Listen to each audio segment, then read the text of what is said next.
This time I'd bring you the message from the morning man. Bit of a technical hitch here in the studio, but I will make sure to publish the message on myjoyonline.com so you can go check it out.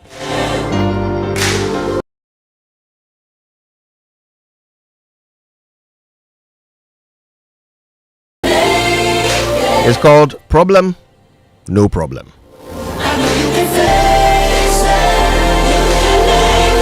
But in the meantime, I'll leave you with this one. It's Will Smith's musical comeback. And on this particular single, he features Kanye West's favorite choir, Sunday Service, and a young man called Friday, who's a great vocalist. The song is called You Can Make It. Very crisp, clear Will Smith lyrics, which can certainly set your mind to a place of motivation on a Tuesday morning. So I hope you enjoy it.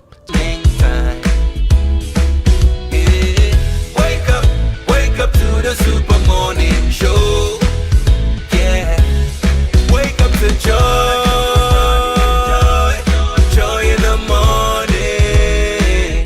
Yeah, if you're turning on your radio, go for some joy in the morning on the Super Morning Show. Welcome to the Joy Super Morning Show.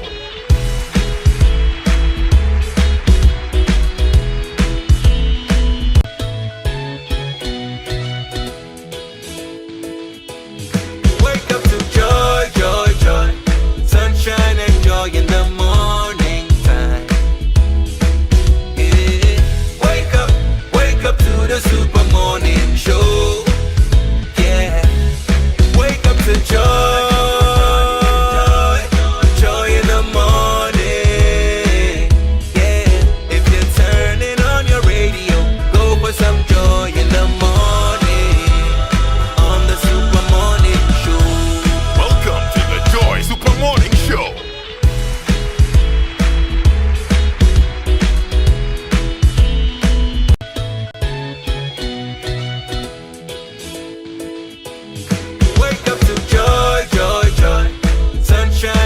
In the morning time. Yeah. Wake up to the Super Morning Show. Yeah, wake up to joy in the morning. Yeah, if you're turning on your radio, go for some joy in the morning on the Super Morning Show. Welcome to the Joy Super Morning Show.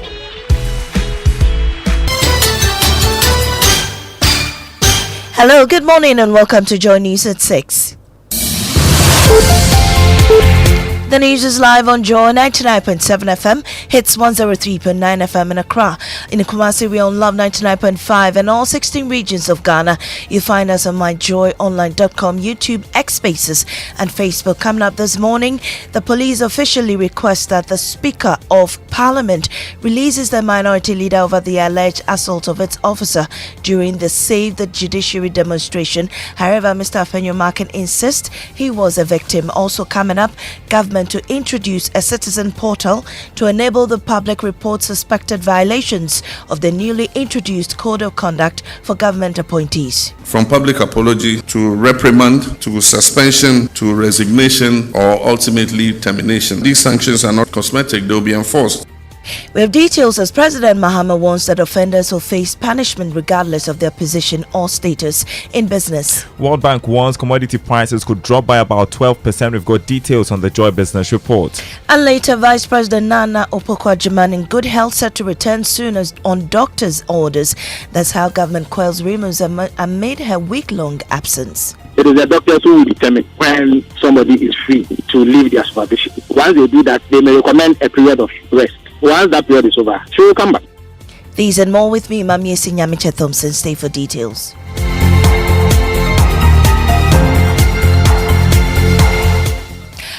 The police have officially requested Speaker of Parliament Alban Bagbin to release Minority Leader Alexander Penyumakin to assist in investigations following allegations that he assaulted an officer during Monday's Save the Judiciary demonstration, the protest organized by opposition parties in response to the suspension of Chief Justice Gertrude Takonu experienced tension between demonstrators and law enforcement.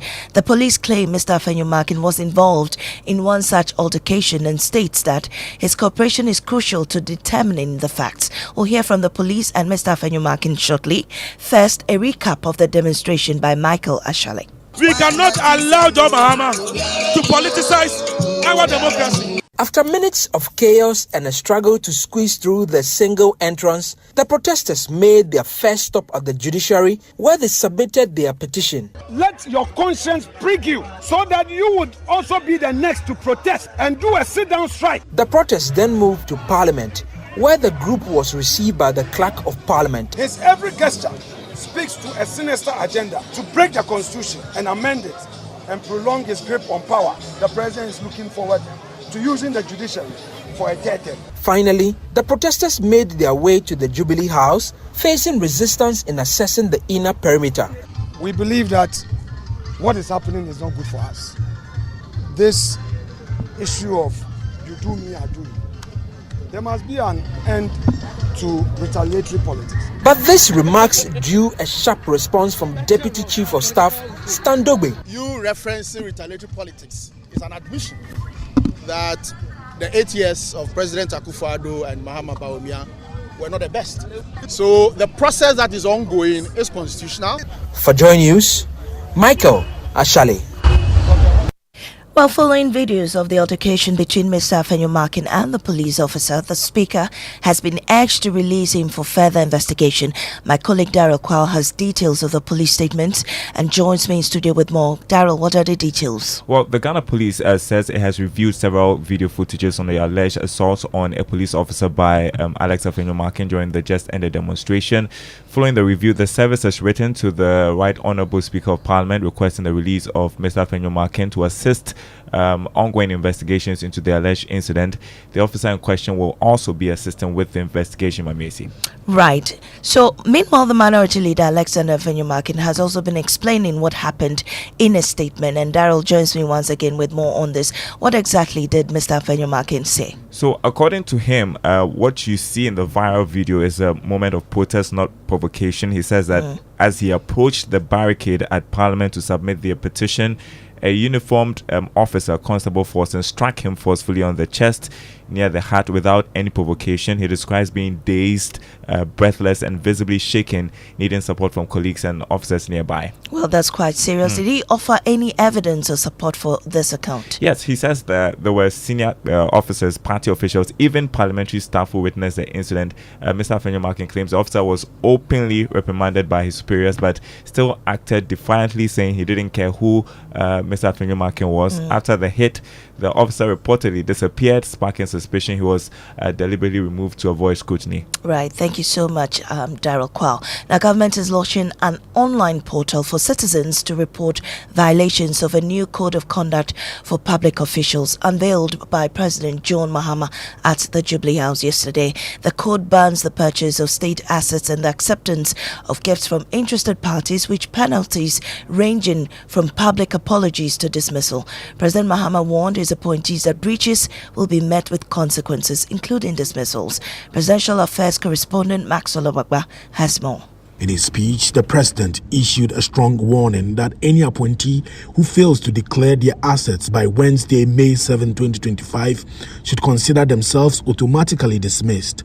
In addition to dismissal, such individuals have already forfeited 3 months of their salaries. However, if by close of day Wednesday, 7th May 2025, any of you still fails to declare your assets, count yourself automatically dismissed. As outlined in the new code of conduct, appointees are strictly prohibited from accepting gifts or favors, especially from individuals or entities with vested interest in government decisions. In line with this, the presidency disclosed that President Mahama had received 2 cars as gifts, which he has since donated to the state. The president concluded by outlining a range of punitive measures for violations of the code, from a public apology to outright dismissal. From public apology to reprimand to suspension to resignation or ultimately termination. Let me assure you that these sanctions are not cosmetic, they will be enforced, and I will not hesitate to act firmly and decisively no matter who is involved. Citizen engagement and reporting. Accountability does not end at the walls of this room and in just one code of conduct. I invite the citizens of Ghana to play a role in monitoring compliance of this code. A portal will be created for the public to report suspected breaches with guarantees of confidentiality and impartial investigation. Well, the Minister of State in charge of Government Communications, Felix Kwame, has assured Ghanaians that the Controller and Accountant General's Department will be responsible for deducting the 3-month salaries of defaulting ministers and will be subsequently redirected into the Ghana Medical Trust Fund. Meanwhile, a former Auditor General, Daniel Domelevo, has called on President John Mahama to adhere strictly to his directive. I called for outright dismissal, but, well, he has tempered justice with mercy. And he didn't stop there. He said, if you misbehave again or if you do me again, the ultimate may happen. You may be sent home.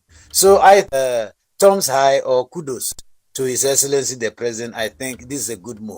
At least losing a month's salary, I think, is significant enough. But to say that he should ensure it is done so that people would take the provision in the Constitution for granted any longer. Well, moving on, Government Communications Minister Felix Kwame has assured the public that Vice President J. Nana Opoku-Agyeman is in good health. The second in command in the country has been off duty since March 29.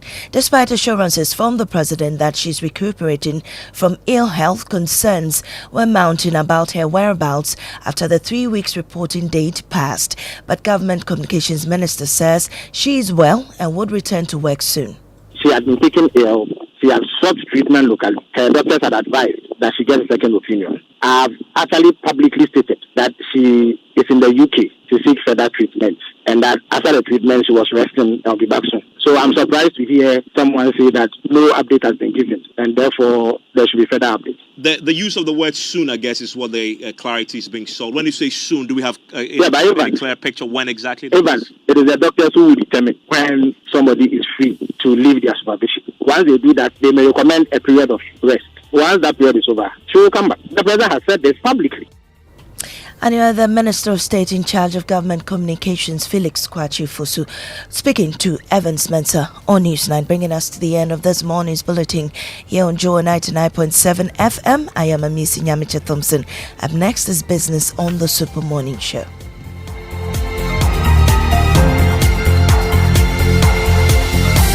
Joy 99.7 FM. Oh, jump on now. Go.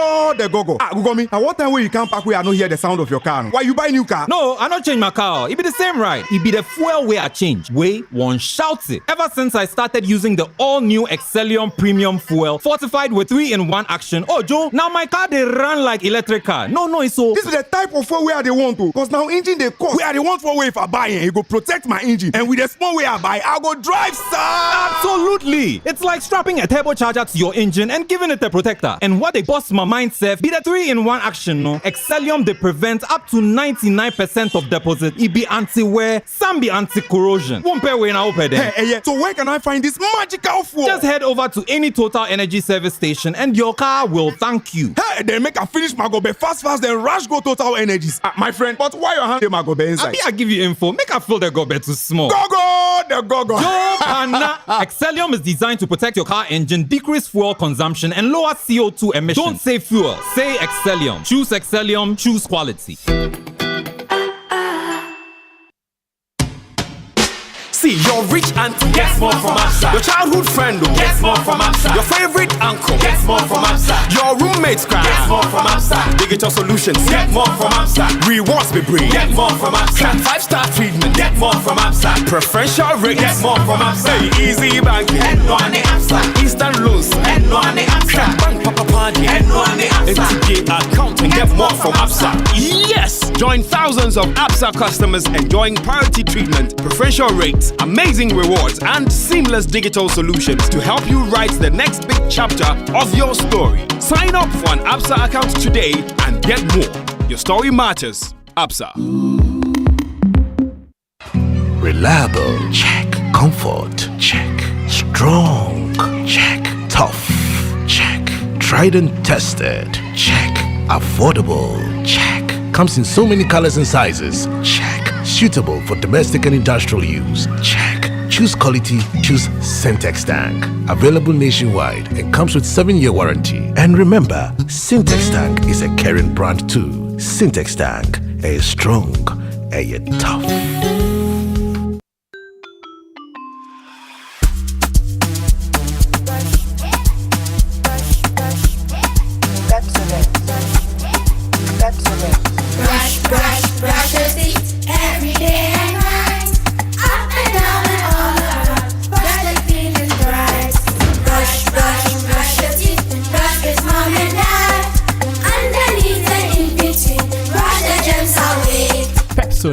Cavity protection. This advert is FDA approved. What's your dream this year? To pull up in a brand new 4-wheel ride? Or you want to travel? Where? Sentosa Island in Singapore? Or Desert Safari in Dubai? Or you want a laptop, microwave, brand new phone, TV? Chale, what you want, you can get with SG Ghana. Minya Ubecha 7Y. Join the SG Ghana Deposit and Drive promo and you could win the grand prize of a brand new Toyota RAV4. Simply deposit 500 Ghana cedis or multiples of it into your SG Ghana account from now till 30th May 2025. Non-customers can open an account to participate. Visit your nearest branch or call 0302-214-314 for further inquiries. This promo is regulated by the National Lottery Authority on the Caritas Lottery platform. Terms and conditions apply. Societe Generale Ghana. The future is you. Bafu? Hey, morning. Good morning. How you doing, man? I'm good. You? Yeah, I'm all right. So, yesterday while the demo was going on, the president too was launching a code of conduct for public officers. Mahama 2.0. He means business. Yeah. But this thing has been, in the making for such a long time. The previous government threatened to bring a bill to Parliament to create a legal code of conduct for public officers. Never happened.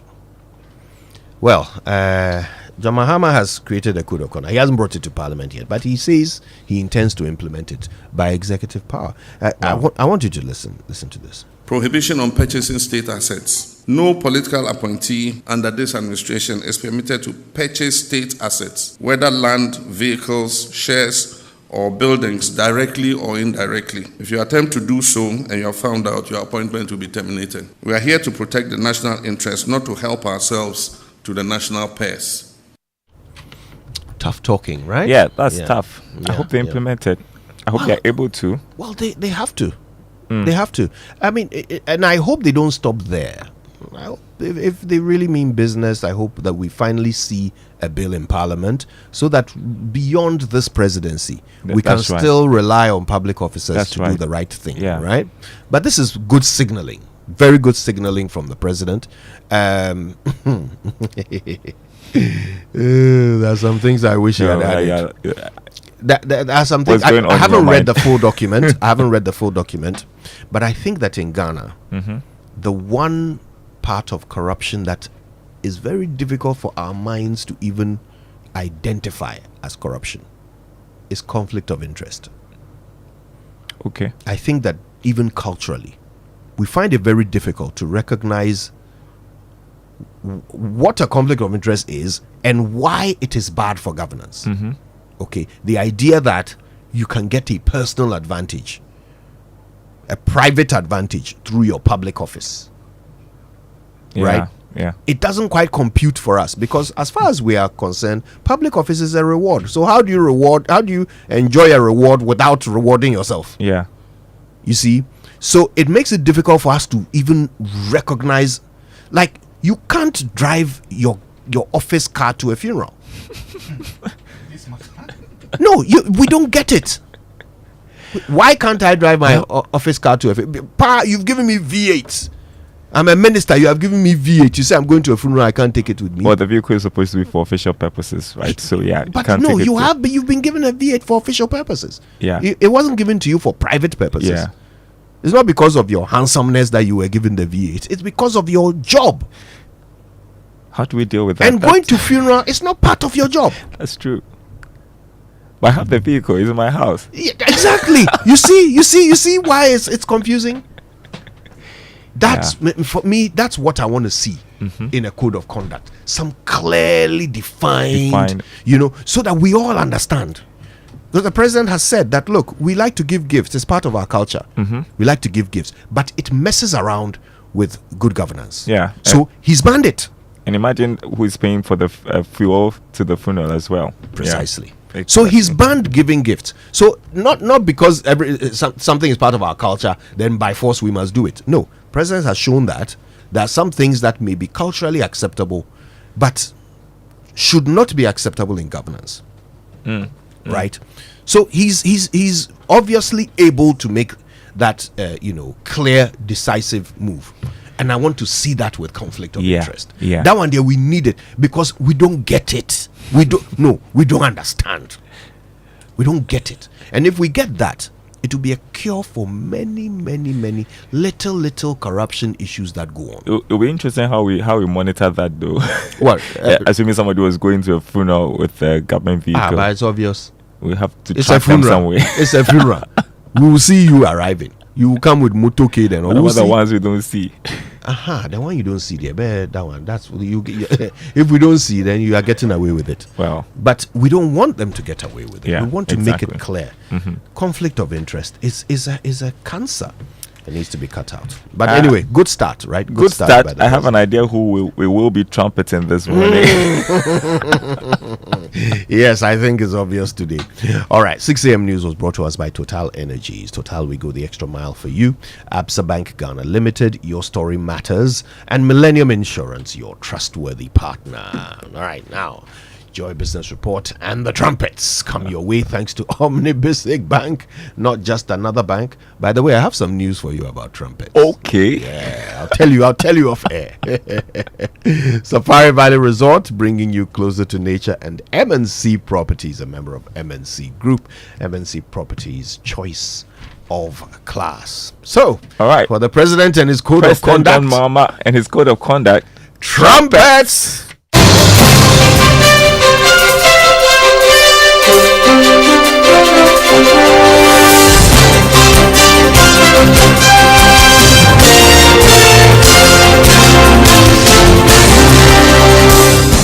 Hi, good morning. Welcome to the Joy Business Report. Coming up this morning, World Bank warns commodity prices could drop by about 12%. We will examine the implications on projected oil revenue in the 2025 budget. Meanwhile, energy expert advocates more investments to cater for shortfalls in the upstream petroleum sector. Plus, beverage producers worried high cost of production is pushing them out of business. We hear from the executive secretary of the Beverages Association. Don't go anywhere.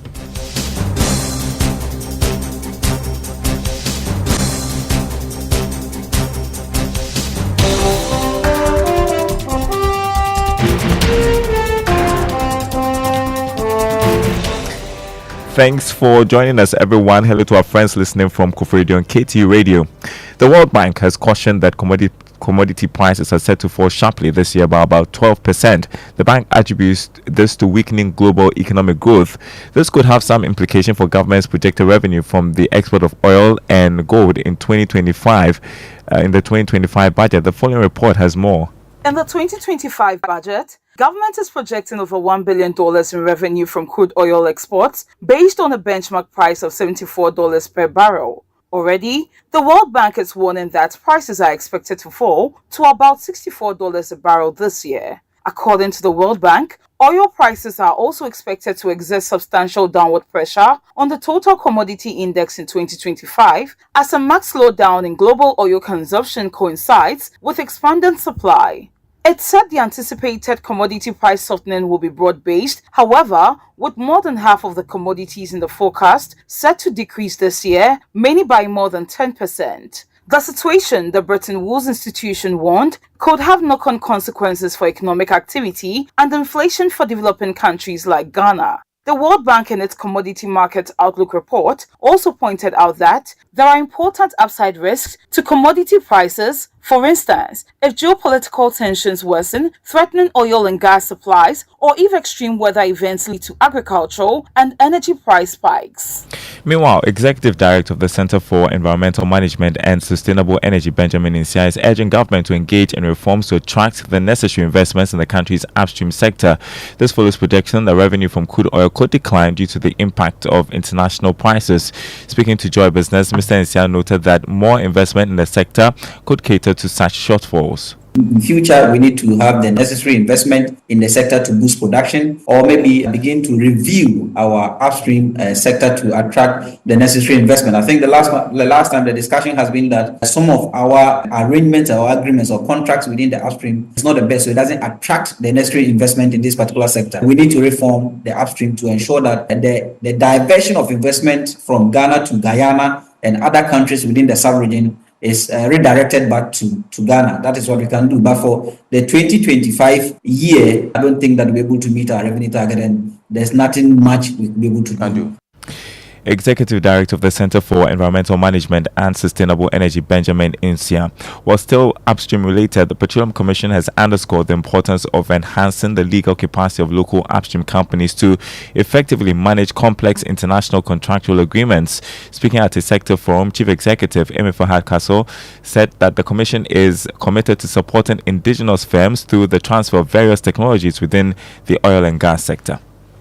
We're looking at ways where we can ring-fence certain mid-technical services so that we can keep more value in country, build the capacity of companies so that the oil is not necessarily, we feel it right down to the, in our economy. And so we look at things like our contracting strategies that help us with building the capacity, transferring technology for our joint venture companies or channel partners and things like that. So for us, local content is key as well, especially for almost everybody here. How do the indigenous Ghanaian companies and individuals benefit from the hydrocarbons?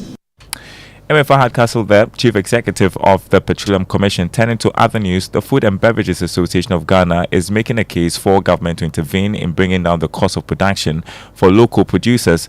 According to the Executive Secretary, Samuel Agri, the high cost of production, together with smuggling, is a critical situation that could collapse the local industry.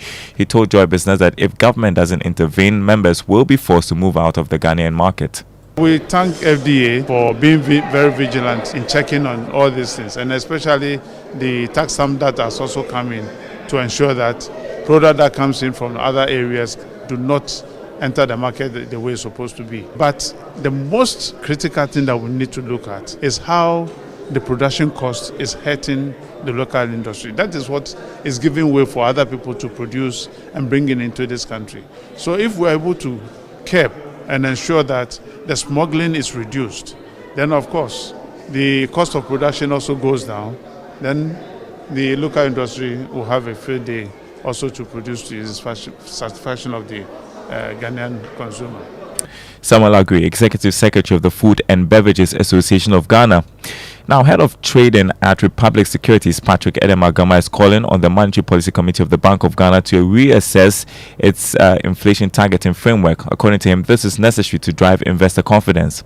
Well, it's quite significant to lose about 141 basis points of interest rates then for a whole year. It should tell you investors' perception of where they expect the rates to be. Again, that should also send a signal to the Monetary Policy Committee that investors are willing to actually get interest rates down, and hence the monetary policy should also move towards that same direction. Meantime, a banking consultant, Dr. Richmond Ituani, has called for a reduction in interest rates and inflation to help mitigate the rise in non-performing loans in Ghana's banking sector. According to him, high interest rates and inflation are significant contributors to the increase in NPLs as borrowers struggle to repay loans due to high borrowing costs and decreased purchasing power.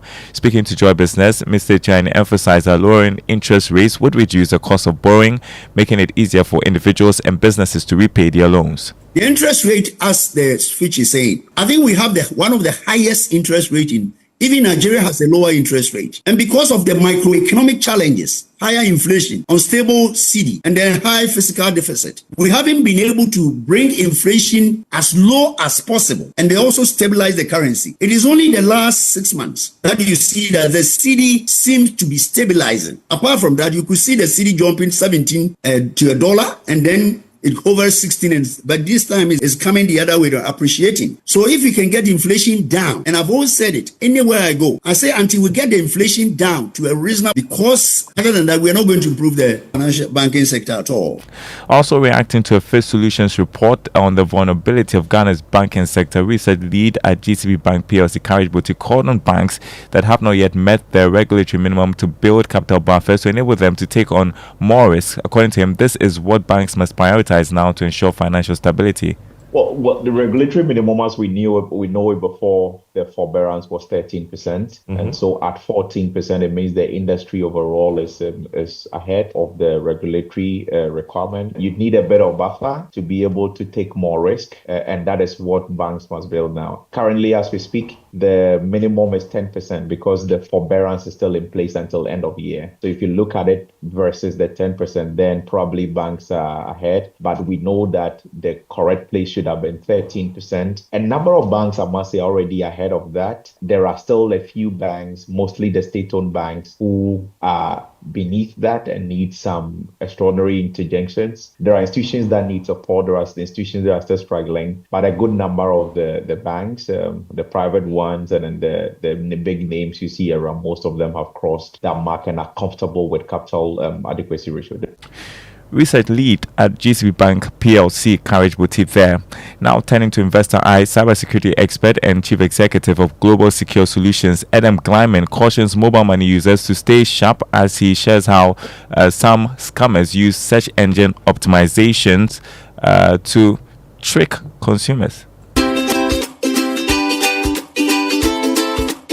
Mobile money scams have evolved significantly over the last 18 months. Have you ever searched for a service center or delivery contact online, checked the top result, and called? You may have just walked yourself into a scam. Fraudsters now use Google search engine optimization manipulation to push fake numbers and websites to the top of search results. People think they're talking to legitimate company reps, but behind the scenes, it's a fraudulent criminal ring. They sound legit. They'll offer you a very convenient service or delivery model, then ask you to send money for payment. It usually feels routine until you make payment and get that sick feeling in your gut that something is wrong. Don't trust the first number or company website on Google. Stay vigilant all the time. Use official company service center and delivery channels and apps, and never make payments without verifying the source. For example, you can also verify the name on the mobile money wallet to confirm. Stay sharp, stay secure. Investor Eye returns on Thursday. Before we go look at the markets this morning, the dollar going for 15 cedis. That's what Forex bureaus are offering clients. The British pound, 19 cedis 50 pesos. The euro going for 16 cedis 80 pesos. The commercial banks, however, quoting the dollar at 13 cedis 65 pesos. On the commodity market, crude oil increased to $61 a barrel. Gold has increased by more than $28. It's trading at $3,363 an ounce. Cocoa lost more than $300. Is selling this morning at $8,518 a ton. More news on our website, myjournline.com/business. My name is Darryl Kwao. Thanks for listening. The Super Morning Show continues. Here's Winston. Thank you very much, Akpafu. Hey, morning. I see that the city is doing well. Yeah. Why for some reason selling it at 15? Yeah, seeing that the commercial banks are quoting 13.65. We need to investigate that. Yes. They need to. I know you're concerned. Very much concerned about that. Meantime, fuel prices keep going down, so yeah. I just love that. But the dollar globally is struggling, but it's good for us. We're benefiting, and we would only hope for more appreciation for the Ghana city, so that you see all these vehicle assemblers in Ghana. When you go there now, I see you're concerned about that, but no, I've told you that what I want to do now, and Joy Business, we are partnering the Automobile Assemblers Association of Ghana. They're going to be having their automobile Expo next month. Oh, Enjoy that's Business. beautiful. We're parting them. So I want to sit back, okay, get to the assembling plant and watch them assemble my vehicle for me. That would be nice. That would be great to watch. That's the dream. Man. That's the dream. And it all comes to the Benjamin. You know the Benjamin? The cash? The cash. If you don't have the Benjamin, you cannot go and sit Why there. is it called Benjamin though? I don't know. You need the cash. So you need the Benjamin to go and sit there and say, boy, fix the car for me. Assemble the vehicle. Then you're seated, Because they assemble, one of the plants that I went to, they assemble 7 vehicles a day. So you could sit down and they assemble your vehicle in like an hour and a half, it's done. Oh, that's nice. Yeah, you move it. I mean, I've seen it before. They were assembling it. It's How long does it take? Well, it could take about less than 2 hours. Yeah. Oh, you don't say? Oh, yeah. Oh, yeah. Then assemble the vehicle for it. Then you drive it out. So that's the dream. That's the dream. That's the goal. It takes the Benjamin, and the city must appreciate it. Has to. Anyway, thank you very much, Darrell. This morning we'll be also bringing you the graphic business Stanbic Bank breakfast meeting, and the conversation is on agriculture, the future of food, the critical place of sustainable practices. Exactly. So that's what we'll be talking about this morning. Anyway, great stuff. Let's go for our inspirational song for today, one by Dunsin Oyekan, Judah. I think. Judah. Yes, Judah. Aaron may have chosen this one. Okay, let's listen to it.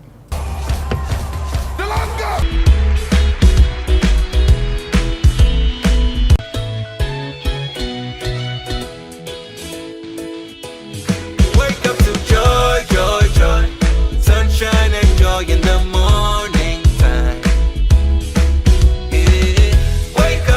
Wake up to the super morning show. Yeah, wake up to joy, joy in the morning. Yeah, if you're turning on your radio, go for some joy in the morning on the super morning show. Welcome to the Joy Super Morning Show.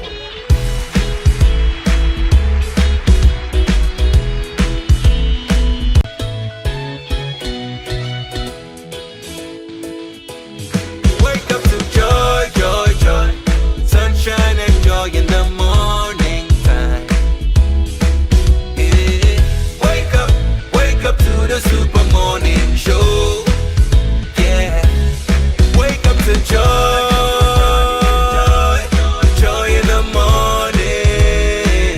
Yeah, if you're turning on your radio, go for some joy in the morning on the super morning show. Welcome to the Joy Super Morning Show.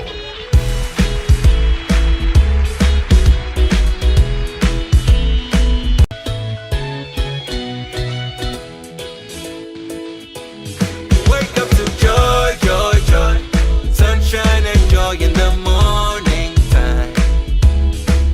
Yeah, wake up to the super morning show. Yeah, wake up to joy,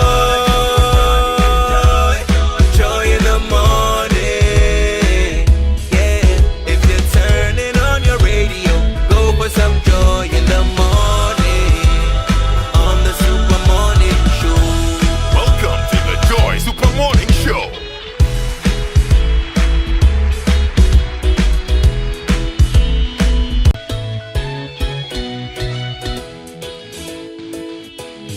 Wake up to joy, joy, joy, sunshine and joy in the morning time. Yeah, wake up to the super morning show. Yeah, wake up to joy, joy in the morning. Yeah, if you're turning on your radio, go for some joy in the morning on the super morning show. Welcome to the Joy Super Morning Show.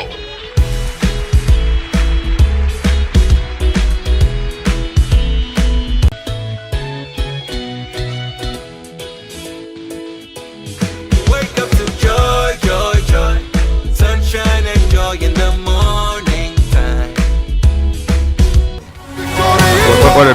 Judah, what was he saying? He's saying Judah. So that they do what? Bet they are lions of the tribe of Judah. Lions of the tribe of Judah. Are they also from Israel? Oh, they have visited. They have gone on pilgrimage to Israel. Everybody's trying to say I come from Israel. I come from Israel. It's not like that too. It's like how Alaji has visited Mecca. So they have visited Judah. They have visited Bethlehem. Anyway. So anyway, Judah is the song. Yeah. All right. So good morning, Kojo. Good morning, Kojo. How are you? Yeah, all right. I'm good. I'm fine. Yeah. I'm good. If you visit Jerusalem, you can add JP to your name. Is that right? Kojo Yankson JP, meaning Jerusalem Pilgrim. If you visit Bethlehem, you can add it to your name, Bethlehem Pilgrim. Oh, is that so? BP. Yeah. The people who think I have hypertension, which I do. All right, so let's get straight into the Drive Safe campaign. It is brought to you by Joy News and the Multimedia Group, supported by Toyota Superior Quality, Imperial General Assurance, Solid Protection. Avoid all distractions, keep both eyes on the road and hands on the steering wheel, be visible, drive with your lights on, and that's how you ensure your safe arrival. Please, people, every road in the city has a speed limit. The fact that at dawn there are no people on the roads or there is no traffic doesn't mean we can do need for speed on our roads in the city. Kojo, I've noticed that at dawn a lot of people speed and a lot of people run the red lights. Please, the fact that there is no one looking doesn't mean you should run red, and the fact that there are no policemen on the road doesn't mean you should do 120, 140 at dawn. The road is designed for city driving, and your speed limit is 50 kilometers per hour. So please, let's stick to that. It's funny. It's not only the speeding, but so many other driving regulations seem to be ignored in the dark. It's like habeas corpus is solar powered. Yeah. So in the night, it is suspended. We can all do what we like. Yeah. But if you die in an accident, if you are involved in an accident at night, it is just as painful as during the day. Yep. So why would you want to put yourself at that risk? This morning on the Bema Camp bypass, you know when people drive past you and your car shakes? Yeah. I felt that 3 times. I was like Charlie Mokoy. Meanwhile, you would have thought that the purpose of leaving home early is so you don't have to rush. Yes. Well, it's the belief. It's the belief. The problem sometimes is the belief that a good driver speeds. I don't know where that came from. We don't need car can cry. We slow. And that's the belief for some people that the best drivers actually speed, but that's not the case. They arrive safely. Yeah. But what a juvenile way of thinking, We could speed down if you're an adult who thinks like that. I mean, wow. They say people, my car engine. Let's stay within the speed.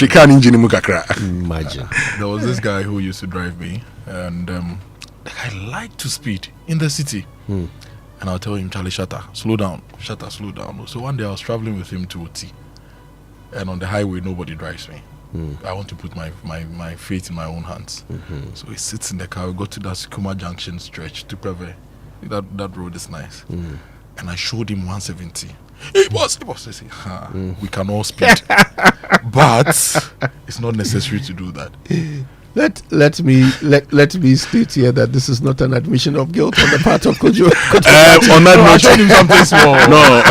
It's what I to teach him a lesson that something small. We can all speed, but it's not necessary to do that. Well, let's learn how to say it right. It's brought to us by Kingdom Books at Kingdom. Quality and affordability are their hallmarks, and Societe Generale Bank Ghana. The future is you.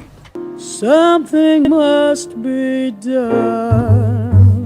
You say either, I say either. First, I'll spell it. ENVELOPE. Now I'll say it. Envelope. Envelope. not envelope. Envelope. Some people even say envelope, which is a lot worse. But please, let's all agree going forward that it's envelope, okay?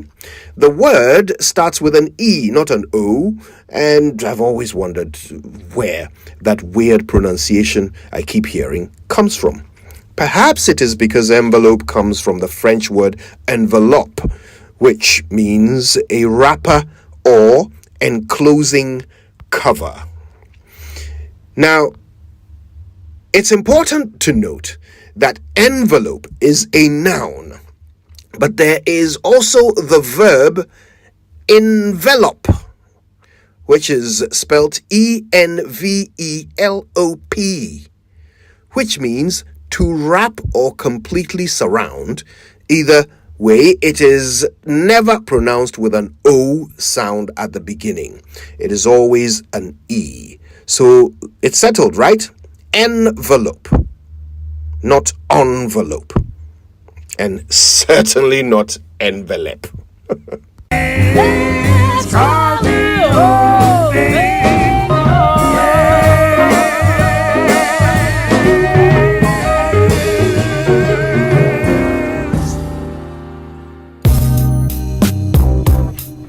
My local assemblyman used to say envelope.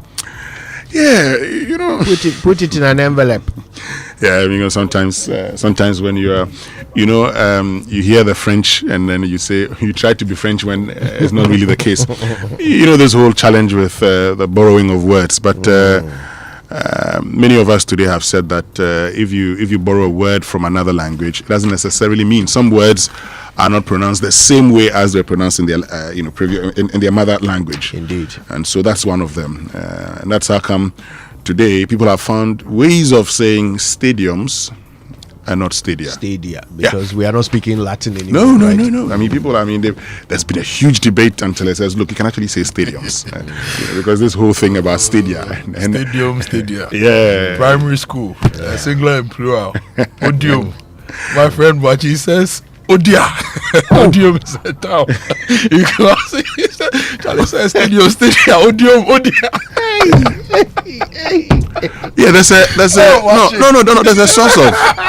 You see, Kojo, there's a source of error like that. Oh, watch it. He's not a medical doctor. Dr. Odia. But how can you see? No, but the example, Sasa. No, but it's actually there's a source of error like that where we say overgeneralization. So we say fort, F-O-R-T. Yes. But E-F-F-O-R-T is effort, not effort. So then the confusion is that, because there's a word like this, the expectation is it must be effort. So if there's a stadium, there's bacterium and bacteria. Any odium and odia. Odium and odia. You must invent. Oh, I like that man. Akoto says, watch it today. Oh no, I like that guy.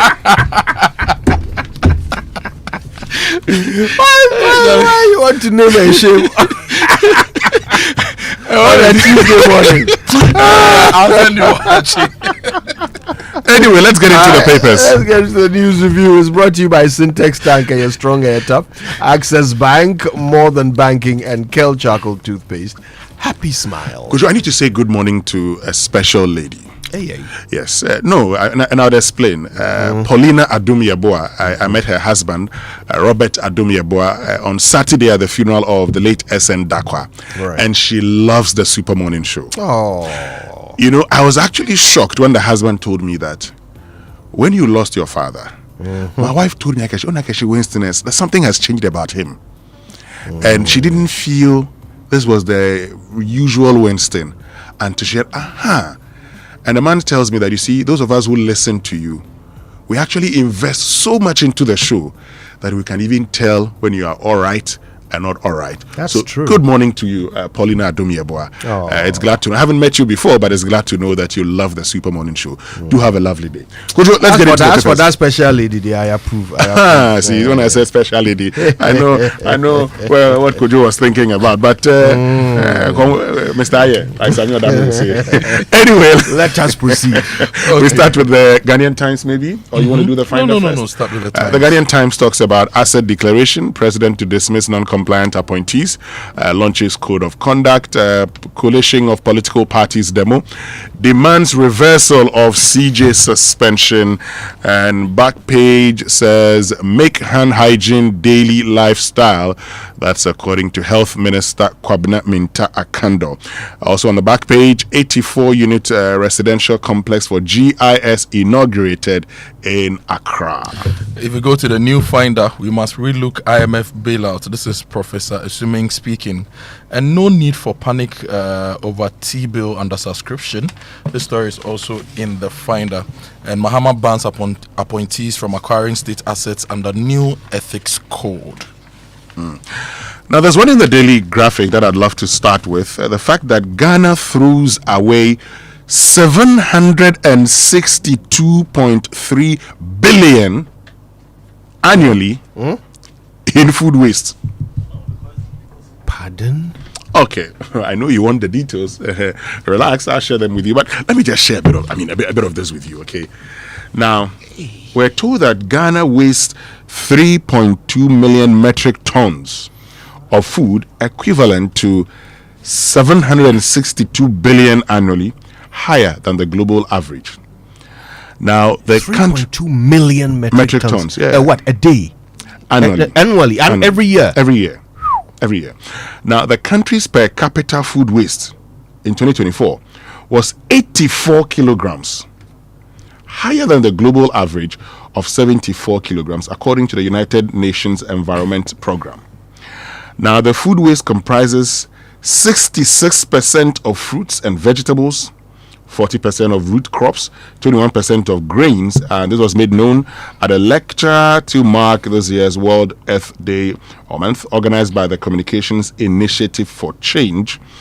And we're told that most of the waste, as expected, occurs in restaurants and schools, contributing up to 40%, equivalent to $25 billion.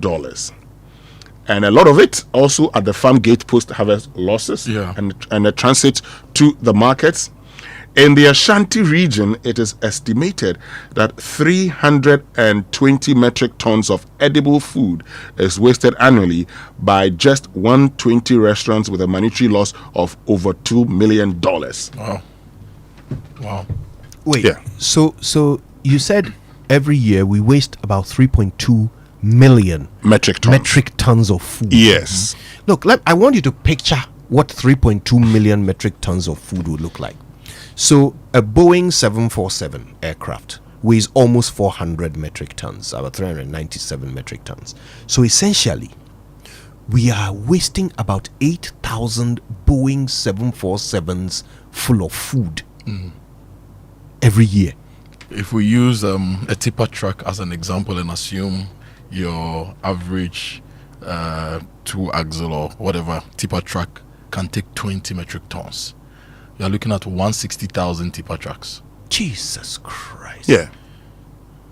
No, wait, 2 metric tons? Is that what you said? 20 metric 20, tons. okay. If we assume 160,000? Yes, a tipper truck. Yeah. So you see that this is not a country that should be hungry. Yeah. No, and, as for food, and no one should lack it. No, it only tells you that we're a country that refuses to think. Our leaders know the problems. They just refuse to address the problems. Yeah. Because we shouldn't be having this conversation today. We shouldn't be having them. And we shouldn't be having this conversation. When you need food, you allow food to go waste. And then turn around and complain.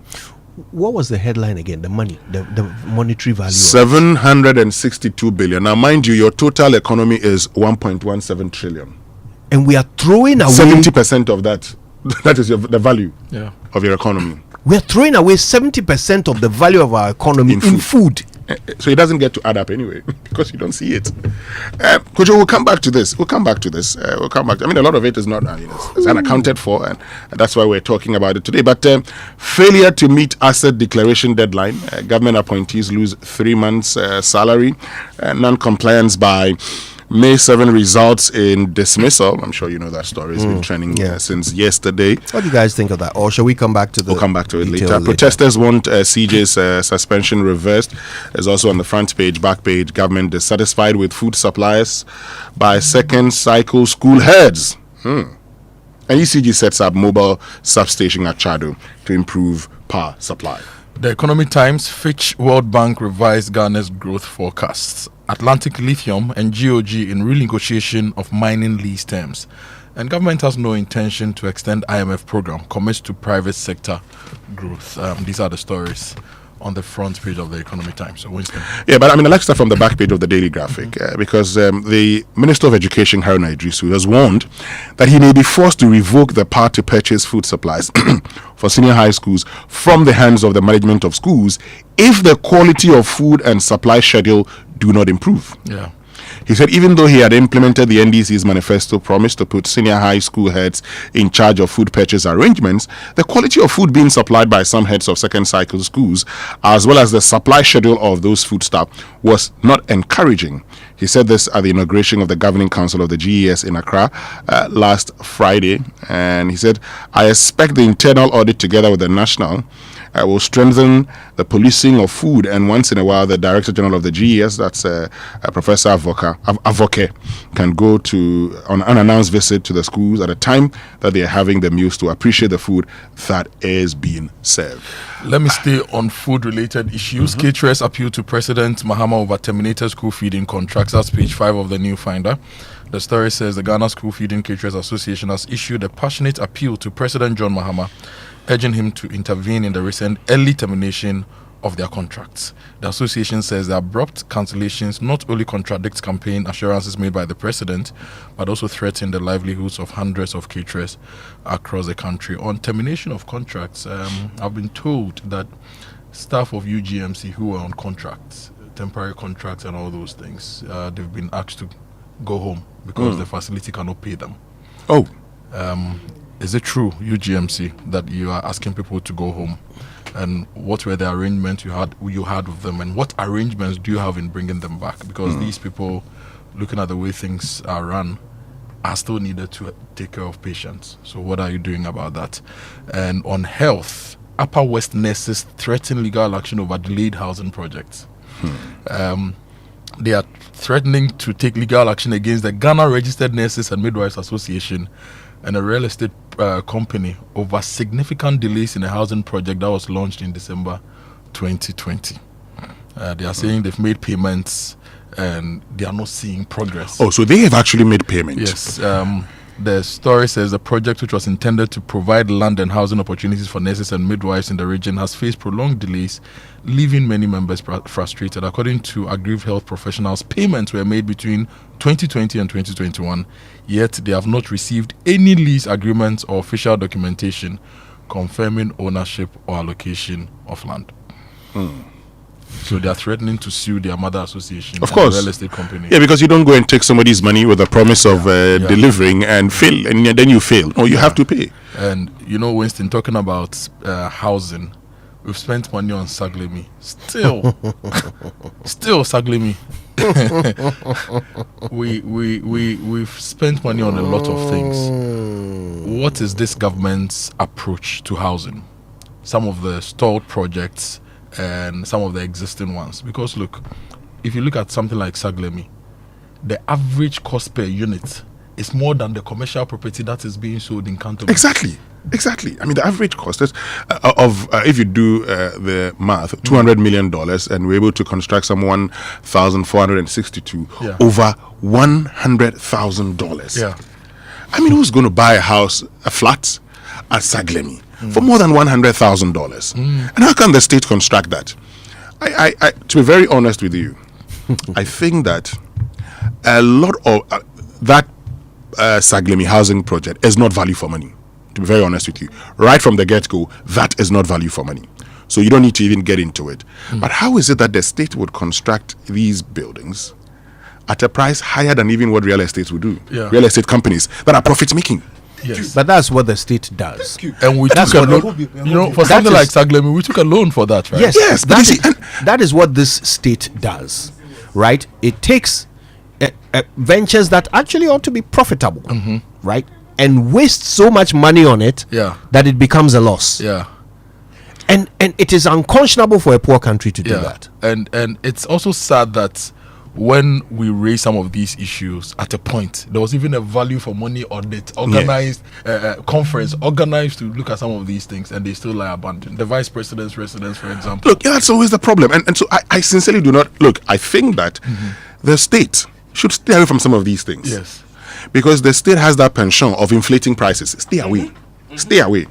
Let's look at how we can partner. So if we go to communities, and we've always said this, that in communities, so if the chief of Saglemi, for instance, has land available, and he says, I want to,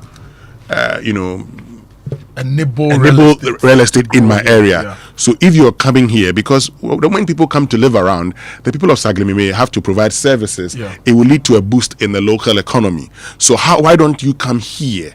So I would incentivize you with land, but as I incentivize you with land, you must also pick artisans from my area. Yes, and what the state can do to help that chief is to enable Ghana Water and ECG to sell their services to the people, so they extend the public services. Simple. Just imagine a government that only does what is required of government and leaves business to business. Just imagine that, because we are poor. You understand? We don't have money to waste on failed ventures. Yeah, we don't have money to do that. So rather, as a government, why don't you just provide the utilities, the roads, give the tax incentives, do the things that will allow a businessman to do business? Yeah. I mean, how difficult is that? We insist that we are capitalists, and isn't that what we've been saying? So what is all this? You are the periphery of capitalism. Oh, come on. Look, one of these days we'll come back to this conversation. Yes. The government just has no business doing business. Anyway, two quick headlines. Ghana National Fire Service says they are suffocating. They are getting over 800,000 prank calls a year, 2,000 prank calls a day. And the EPA is also asking religious bodies and entertainment centers to comply with prescribed noise limits. The noise in the system, Kojo. We'll do a whole show on that. All right, listen, we need to go online. The online review is brought to us by Zenith Bank, in your best interest, and Goyle Good Energy. Goyle Yenara Yendia. What's on my joy online this morning? Well, third-term rumor mongerings are desperate lies. Mustafa Gbande blasts MPP over Mahama claims. There's also the updates from the yesterday's demonstration and more. Yeah, go check them out on myjoyonline.com. Right now, though, it's time for the BBC News, and it is brought to you by Fidelity Bank. Believe with us.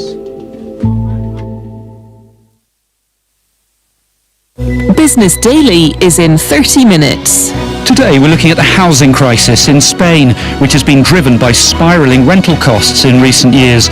We'll be hearing from some of those affected, and also looking at the causes of the crisis, which has become one of the biggest worries for Spaniards.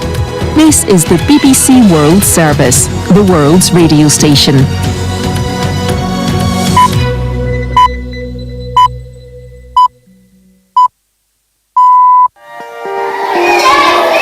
This week on People Fixing the World from the BBC World Service, we're traveling to remote villages in Malawi to learn how technology is improving education. For starters, we'll visit the first 3D printed school in the world. They didn't see anyone taking what bricks with hands as they would ordinarily. There was just all this machinery doing things. And before you know it, they wake up one morning and there is that building, which was very mysterious. After that, we'll go to a different school to meet students who learn reading and maths from a digital teacher. Most of the learners are now coming to school daily. They want to touch the tablet. They want to do the activities from the tablet. Join me, Myra Anubi, as I take you to Malawi on People Fixing the World right after the BBC News.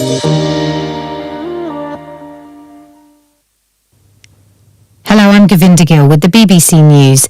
The Sudanese paramilitary group, the Rapid Support Forces, has attacked the city of Port Sudan with drones for a third day in a row. Sudanese media say there were explosions and huge fires near the city's main international airport and flights have been cancelled.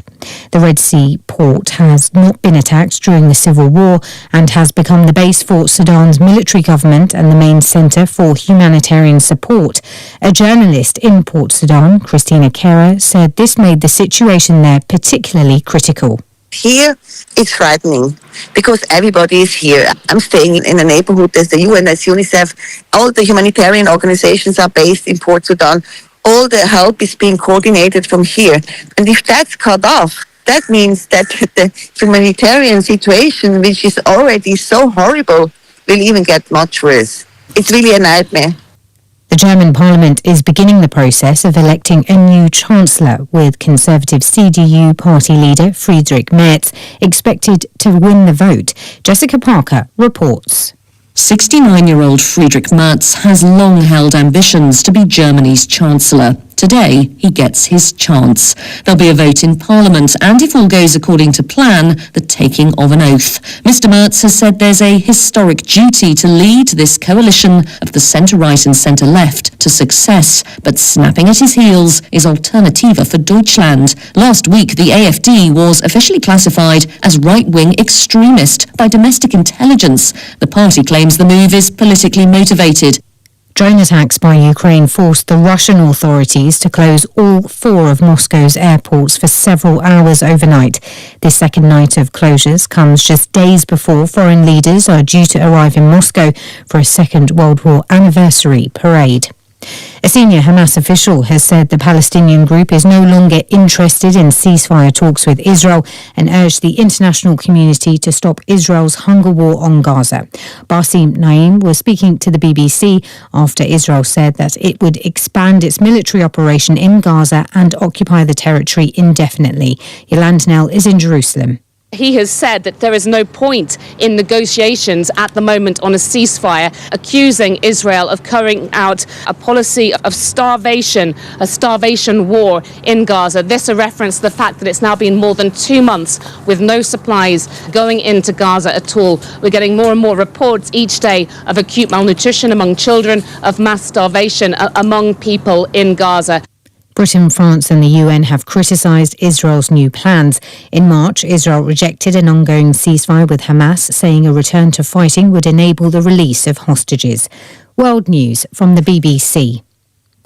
The US Department of Education has informed Harvard University that it's ending billions of dollars in research grants and other aid unless it concedes to a number of demands.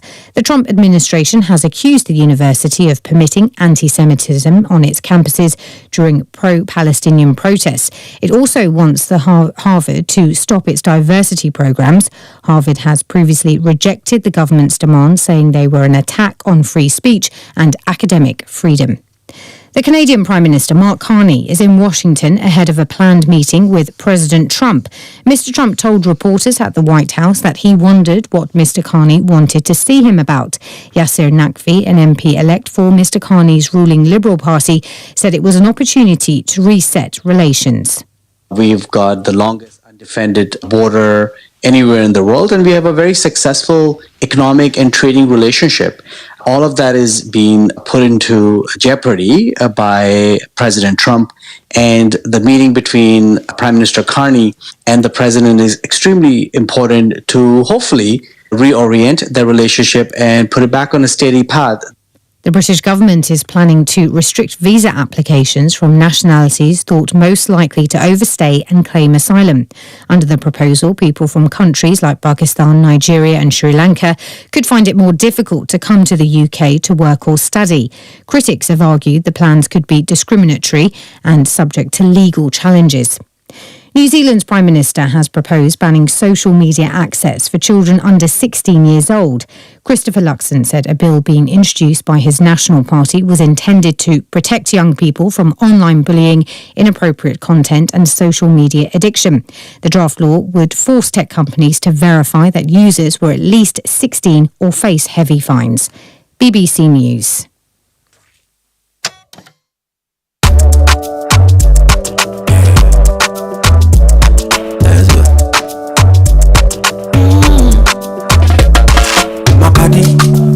wake up in the morning, and you know the money calling. Oh, you go work, but you know it's I on your side. If I believe with us, if I hold my hand and believe, cause you know it's I on your side. And when you dream, no say I live for you.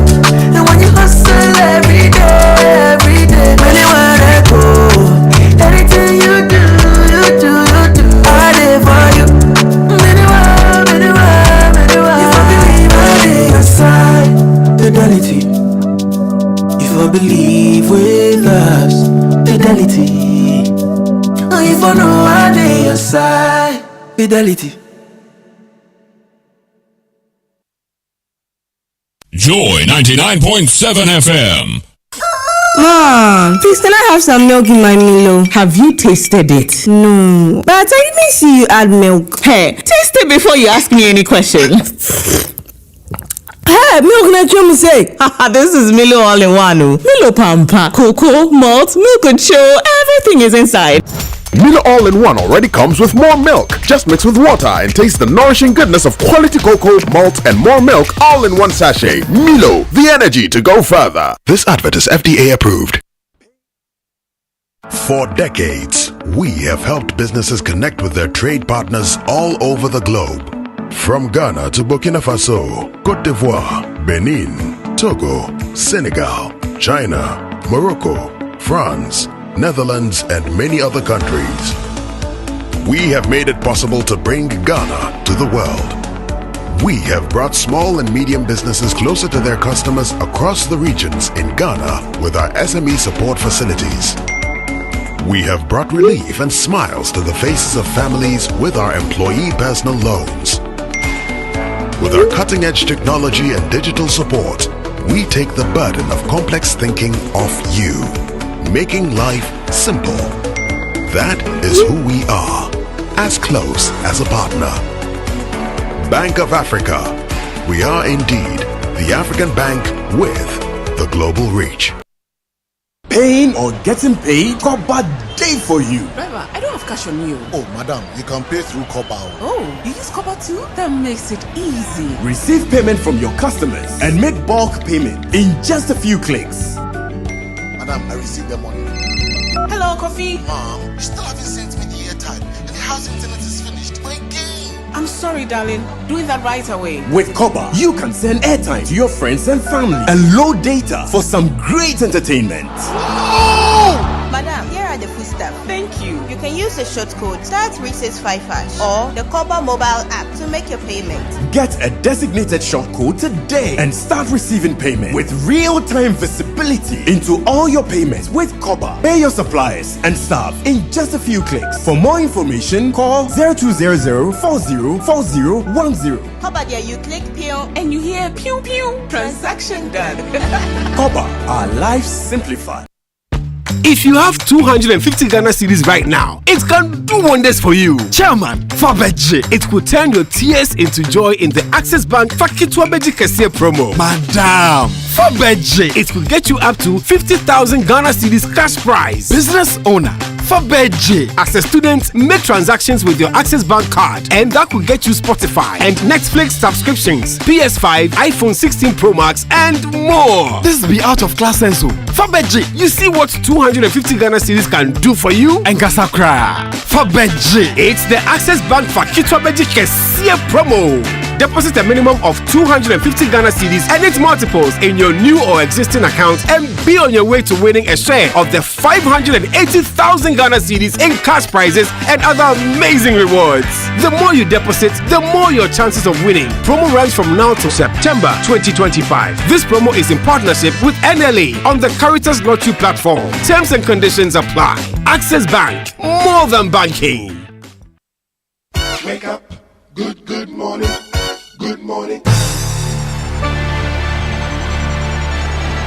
been a long time. Coffee in your cup and joy on the set. The Super Morning Show is always the best bet on Joy 99.7 FM. But you know, there's no turning back now. This is what makes me. This is what I am. You can hate me now. QB.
legends on one track. You can hate me now, but I won't stop now. Come on. Nostradamus. Take me now. Nasir Oludara. You can hate me now. You can hate me, produced by but I won't stop now. the man who is in the headlines for all the wrong reasons these days, Diddy. You can't take away the guy's production prowess, though. I mean, you can't take it away from him. Some of the biggest beats in hip hop came from the mind of Sean Combs. And, so this is the the original. Yes. Then Abrona also had her own version. But Charlie, after we've talked about Nas and Diddy Pad, Abrona too had her version. She did. Oh, this song. And that's so Russia. Yeah. DDX3, Refiana. Abrona na Ghana Raga Bobstar. Mano Yeding sing get a blaster. Any plaster maker opa chemi. Oh God, Abrona.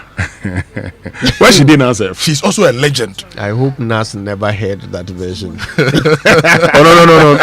No, but I like that one actually. Why? I like that one. Why not? Well, are you now determining what I should like? I like Abrona version. Nas did this song. Abrona did Waroshi. We have Oseye in our lingua, right? On the Distant Relatives album with Damian Marley. Nas also at a point somebody shouted Oseye, so we copied from him. He copied from us. 50-50. This equalization part here. Anyway. Abrona be teach about Ghana Raga Bobstar. Abrona didn't get to blaster. Saga. The two of you incorrigible. You know, Charlie, but you know the hip life days and when it started, boys, I hear samplings. Charlie, it was blatant. Yes. I mean, there was absolutely no imagination to it. They would just pick the beat and then someone else will rap over it. That's all. Yeah. Exdo was shamelessly sampling DMX. I'll tell you, it was a bit creative when they went a bit farther back in time to pick their samples, right? Like from the, to pick music from the funk era of the 80s and so forth, and then remix them for, hip hop. That was inventive. Yeah. But just picking a hip hop track, taking off the lyrics and letting a Ghanaian generally, if you look at a lot of the musicians, even in the US, they do a lot of sampling too. Yes, they do. They go way back to the 1920s, 1930s. They'll pick the Andrews Sisters, all those old songs. Dr. Dre, they've all done it. Yeah, that's what I'm saying. If you go back in time and pick F it. But challenge you last month no be released here. Now was way and that's your version. After instrumental, then you just need to have my version. Like Exdo's go home. Yes. Oh. J-Lo's this thing, Say kaya yomwa ampa. Or anybody there never party keeping it real. J-Lo also sampled that. It's not her original beat. But Assessa got quoting a lot of the Aketesia that album got him Song of the Year at the time. The biggest award was Song of the Year. Yes. Yeah, and Kunting he won that. We ni asa baso amount for unim sa amount. See that one like that. They went back. Yes, but they picked Reggae Night from Jimmy Cliff, which was from a previous decade, right? So that's what I'm saying. No, if you sample backwards. Pam pam pam pam pam. Kudaga Hanubisa. That one too. Who did this? VIP. The same person. Oh yes, Hot Shot. Yeah. So in that case, they did with that. They didn't sample the beat as much as they sampled the rhythm of the beat self. The chorus. Really? But now you're dead. Charlie. Anyway, let's move on, guys. Let's do the UPSA Law School Point of Law series. Yeah, what does this say this morning? I said I only said I like Abrana's version. It's okay. We don't want to even. You are sampling economic policy. Ghana Raga Bobstar. Now, the UPSA Point of Law series for today says a person is liable to pay tax on all income received from a job, business or investment within the year for which he is expected to pay.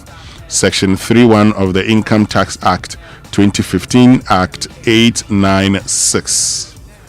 So you are expected to pay tax on all income received from a job, business, or investment within the year for which you are expected to pay tax. Does your barber know this? Does your nail technician know this? Does the guy who comes to weed your back garden know this? We must educate them. Does the woman with the tabletop or kiosk at the corner of your street take withholding when know you pay this? Take what? Withholding. When you finish, you add charges. I can just imagine standing in front of the watches seller after I've ordered my food, and then she tells you 100 cedis. Better withholding.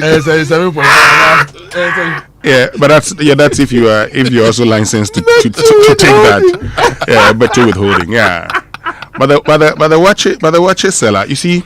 It's only I mean, this surprises me. It's only in Ghana that consistently, I just make it brief, we've talked about informal economy, and yet we have never done anything to formalize that economy. Look, even when we had a chance to formalize the economy, when we did CAPBAS, Coronavirus Alleviation Program for Business Support Scheme, what we did again at the time was to say, go with your Ghana card and this and that. I would have thought that was a perfect example to say anybody who was coming for assistance, simply, okay, go and be registered. Beyond the registration, you're taking through bookkeeping. So after that, when you take the money, which you have a 2-year moratorium, the agency would monitor your progress. It's not just giving money to you and then going back to go and sleep. We'll monitor and say, how is that money assisting you? Because we should be able to say that because we gave you money, your business didn't fold up. Then, when you've been taking through bookkeeping skills, after some time, government would make funds available to other financial institutions who would then say, for those who've been able to sustain that bookkeeping and all, this is the incentive for you. Show evidence, come for this and expand your business. You know, CAPBAS would have been a great opportunity, like you point out, right? But the problem is so much bigger than that. Currently, more than 70% of us do not pay any tax on our income. It is ridiculous as a nation for more than 70% of us to pay no tax on our income. The only tax we pay are the indirect ones, you know. But what you earn, no tax. Yeah. So the entire income tax burden is on less than 1/3 of us. Right? The rest of the 70% of the commercial citizens don't pay tax on their income. That is madness. Yeah. And I keep saying, look, we see government go into all kinds of contracts with all kinds of companies, right? Me, if I see government going into a contract worth hundreds of millions of dollars to solve this problem, I'll support it. Because the dividends will be exponential and unending. Do you know why? Do you know why I would not support that? I'll tell you why. Government has people in its offices with the expertise paid for by the state who can solve this problem. Yeah, but they haven't. So they should get them to solve it. You see, this is it. It's like having municipal and district assemblies to manage get them to solve it. To manage waste and sign other contracts. They have not solved the problem. Because it is only because government fears the next election. If government didn't fear the next election, these guys would be prepared to solve it. I talked to the experts at the Ministry of Finance, and they are some of the most educated, not just educated, those with the expertise. Even our best tax experts here. Yeah, some of them are in the ministry. Yeah. Winston, what I'm saying is we carry out procurement for unnecessary things that yield no dividends. We've talked about $200 and something million down the drain for Saglemi. Yeah, no dividends. People are stealing doors from it as we speak. All right. So I'm saying, if government wants to go into procurement for this. Solve this problem. Bring expertise to solve this problem. To close that 70% gap. To get more of us to pay income tax. Because that one, the dividends are forever. Forever. And it means that you and me, we can breathe easy a little bit. We don't have to worry about taxes going up all the time because more people will pay. Okay, well, I mean, but the guys are there. No, this is, okay, all right, good. Listen, we've got to get on with it. We've got a lot to do to solve the problem. No, I'm happy. As for that procurement, When you I'll have the support. people As for and the that system. procurement, I will support. Let's have Yeah, a full there. conversation. I will on this. support because honestly, Yeah. the problem needs to be solved. It's gone on for too long. Stay with us. Wake up to joy, joy, joy. Sunshine and joy in the morning time. Yeah. Wake up to the super morning show. Yeah. Wake up to joy, joy, joy in the morning. Yeah. If you're turning on your radio, go for some joy in the morning. On the super morning show. Welcome to the Joy Super Morning Show. Alrighty then. So listen, let's get on with it. Very quickly, let me remind you that the incredible benefits of Excellium from Total Energies are available to you. Okay, Excellium new formula is the additive enriched fuel with its powerful 3-in-1 action, which means that your engine will have its life extended. It will lower your fuel consumption as well, and it cleans your engine as you drive. That's fantastic. Now listen, thanks to the cumulative effect of the anti-corrosion, anti-wear and detergent additives, Excellium new formula also lowers your vehicle's fuel consumption while reducing CO2 emissions. So benefits all round. Okay, you'll drive, experience the difference with Total Energies Excellium new formula. Choose Excellium, choose quality. So, listeners, get ready for some amazing news. Virtual InfoSec Africa is thrilled to announce the launch of the Managed Security and Digital Forensic Services happening on the 7th of May 2025 at 9 a.m. at the Accra International Conference Center. So imagine a service that delivers a comprehensive 24/7 cyber security coverage, including threat intelligence, managed detection and response, vulnerability management, and digital forensics. With predictive analytics and early warning services, we proactively neutralize threats before they impact your operations. This will aid your organization cut up to 90% in CAPEX and over 60% in OPEX with our scalable expert-led SOC as a service. For more information on the Managed Security and Digital Forensic Services, kindly visit Virtual InfoSec Africa's website, virtualinfosecafrica.com, and the launch of the Managed Security and Digital Forensic Services is happening tomorrow on the 7th of May 2025 at 9 a.m. at the Accra International Conference Center. Don't miss it. And you know, Friday is just around the corner. And then we enter Saturday, and we have the special day for our mothers. Yes, it's happening at the Safari Valley Park in Edukrom. Now, we've put this together for our mothers and want to celebrate them. And Kojo, I want to do something for our mothers. Whose mother? Like me, you, and all the mothers Winston? listening to us. Yes, for this okay. year's Mother's Day. You know, it takes a village to raise someone, right? And a lot of mothers have played a role in our lives, especially when I reflect on my life. So from now till the end of the day, I'm giving 50 special mothers a discount on the rate for the Mother's Day event. I am personally going to pay for that. Oh wow. Yes, to show appreciation to our mothers. 50 mothers. Yes, 50 mothers.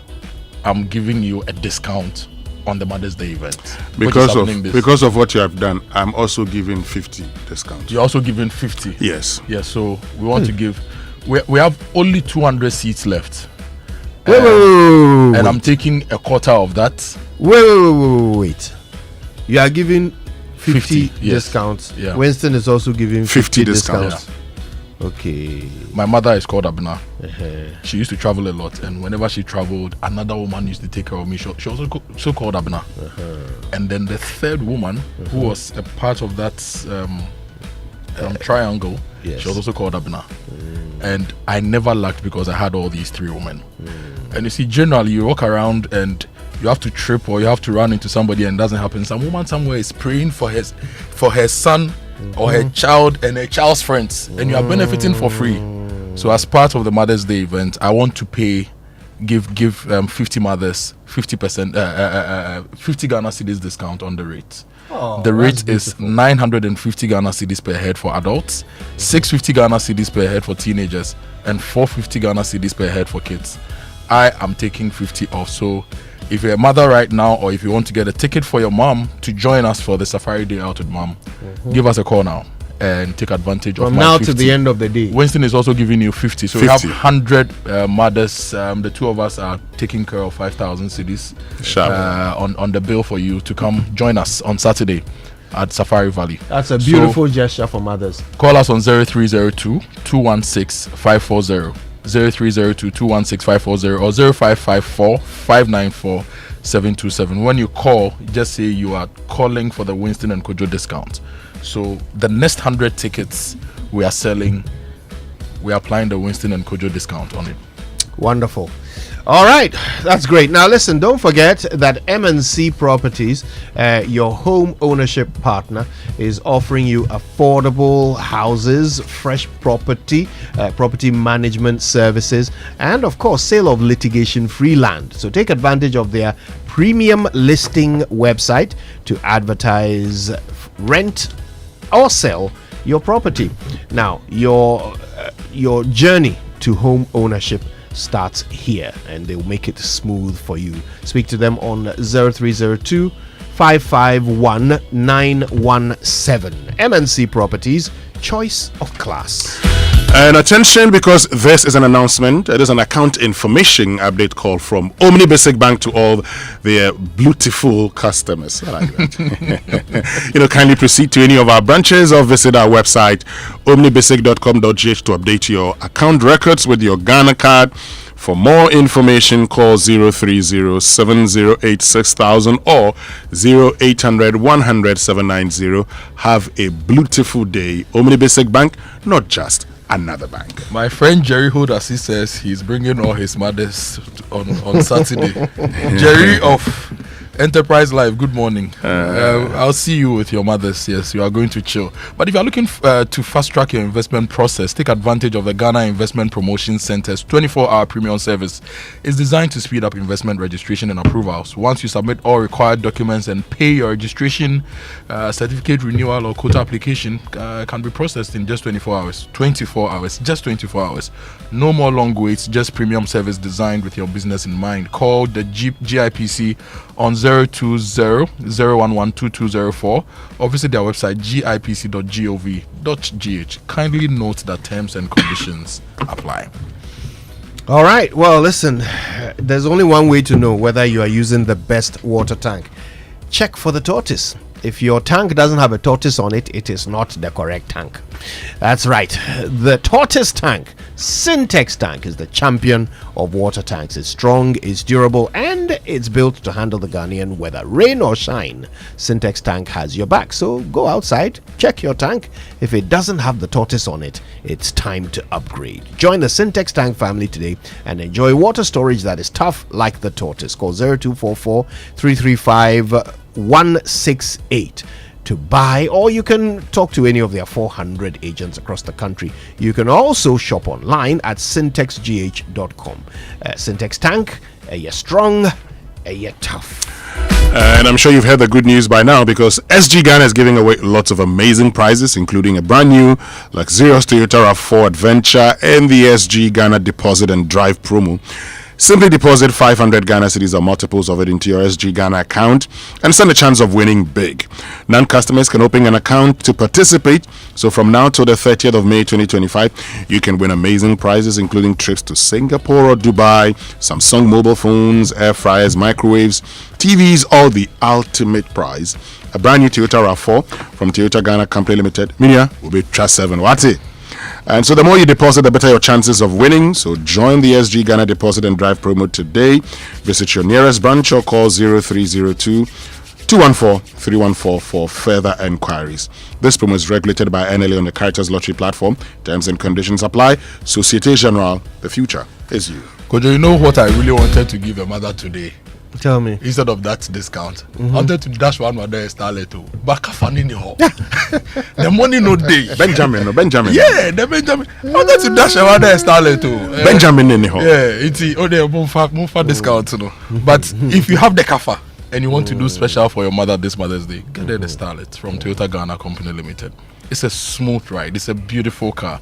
It's a 5-seater. It's got enough room for your mother to take the grandchildren around the city and enjoy the city. So rush to buy a Toyota Starlet from any Toyota Ghana Company Limited showroom today and enjoy 1 year or 20,000 kilometers, whichever comes first. Free service with an extended warranty of 5 years or 120,000 kilometers, whichever comes first. And if you sight a Toyota Starlet at the Total filling station on the Liberation Road, close to Lancaster Hotel, from 5th to 9th of May, you can book a test drive. They are putting one of the starlets there to book a test drive. So you don't have the money. Yeah, I need to go and take your mother to do the test drive. So she will pray more for you to make the money. Test drive. Test drive. So that when you buy the starlet for her, the following year you buy the other one. There are four. So call Toyota Ghana today, 0302-429-80125 for further information. Terms and conditions apply. Ghana Drives Toyota. And Ghana shops at kingdomstoreonline.com for the best quality office essentials, equipment, furniture, and stationery from Kingdom Books.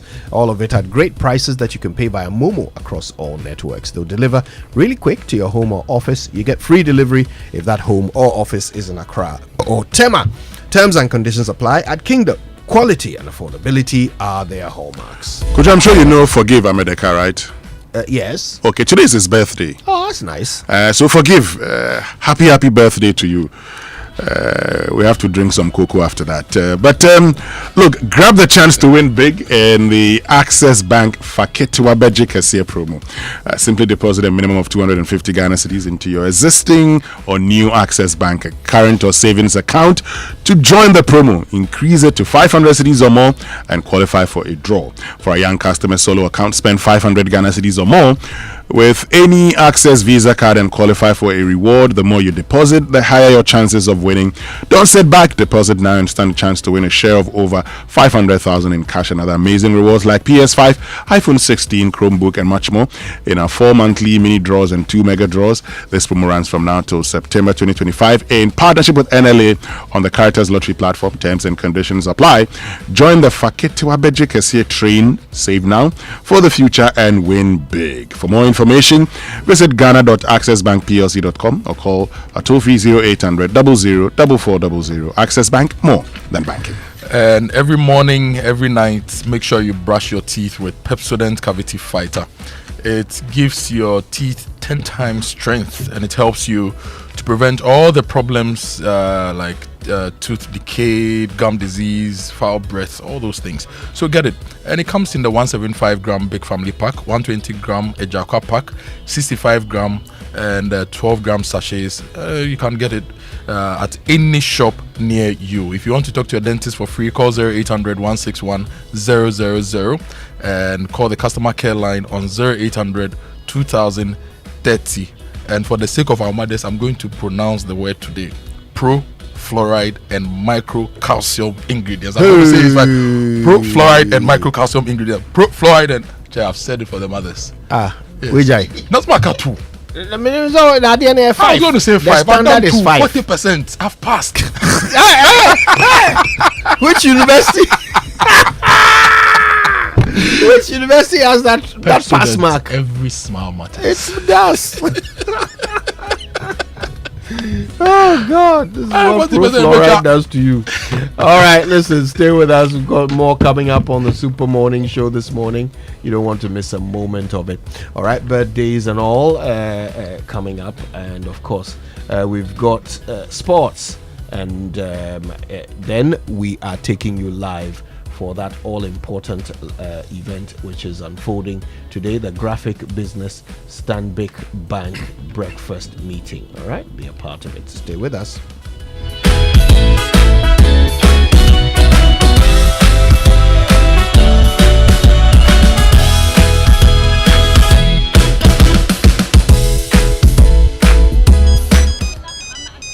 Hello. Good morning. morning, oh. Please, am I speaking to Madam Mavis? Morning. And Mavis ni. 1 year. I am Alfred. Me Frefi MTN. Sisiana, we notice say Obi Isika wo wallet in him. Jesus Christ. Me sika my brain ya. Oh, madam. Nyabuche. Sika say na na wo wallet in him. 2,000 Ghana. Rather be wo. Yes, Jesus. Oh no. Wait there. Bo momo pino na yam blocky sani pano. What broken? Okay. Why? 9. Auntie Mavis Jai, MTN will never call you with any number except 0244 300,000. Sure, don't entertain calls discussing your Momo wallet or claiming you've won money or gifts from MTN. Report any suspicious activity by calling 100 or using *170#, the Momo app, my MTN app, or email mmfraudteam.gh@mtn.com. Stay alert. MTN.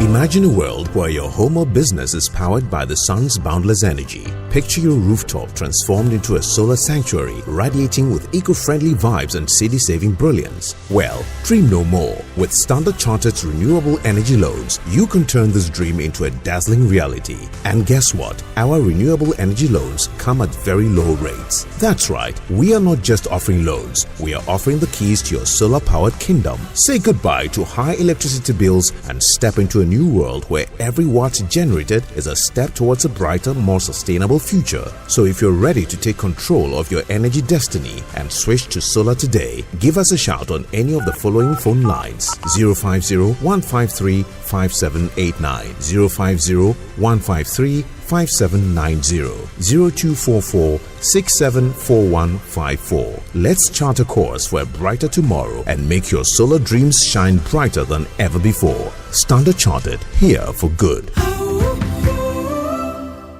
FPAC is effective for headaches and relieves the symptoms of flu, colds, and catarrh. FPAC blows away the pain associated with sore throats. During and after a hard day's work, FPAC relieves you of body pains. After the day's sports workout, FPAC helps the body to control the aching muscles. FPAC is effective against feverishness. FPAC reduces body temperature associated with malaria and other fevers. FPAC is effective against rheumatic pains. You can find FPAC in all pharmacy and chemical select shops throughout the country. FPAC is not recommended for children less than 16 years of age, ulcer and asthmatic patients, pregnant and lactating mothers. If symptoms persist for more than 2 days, consult your doctor.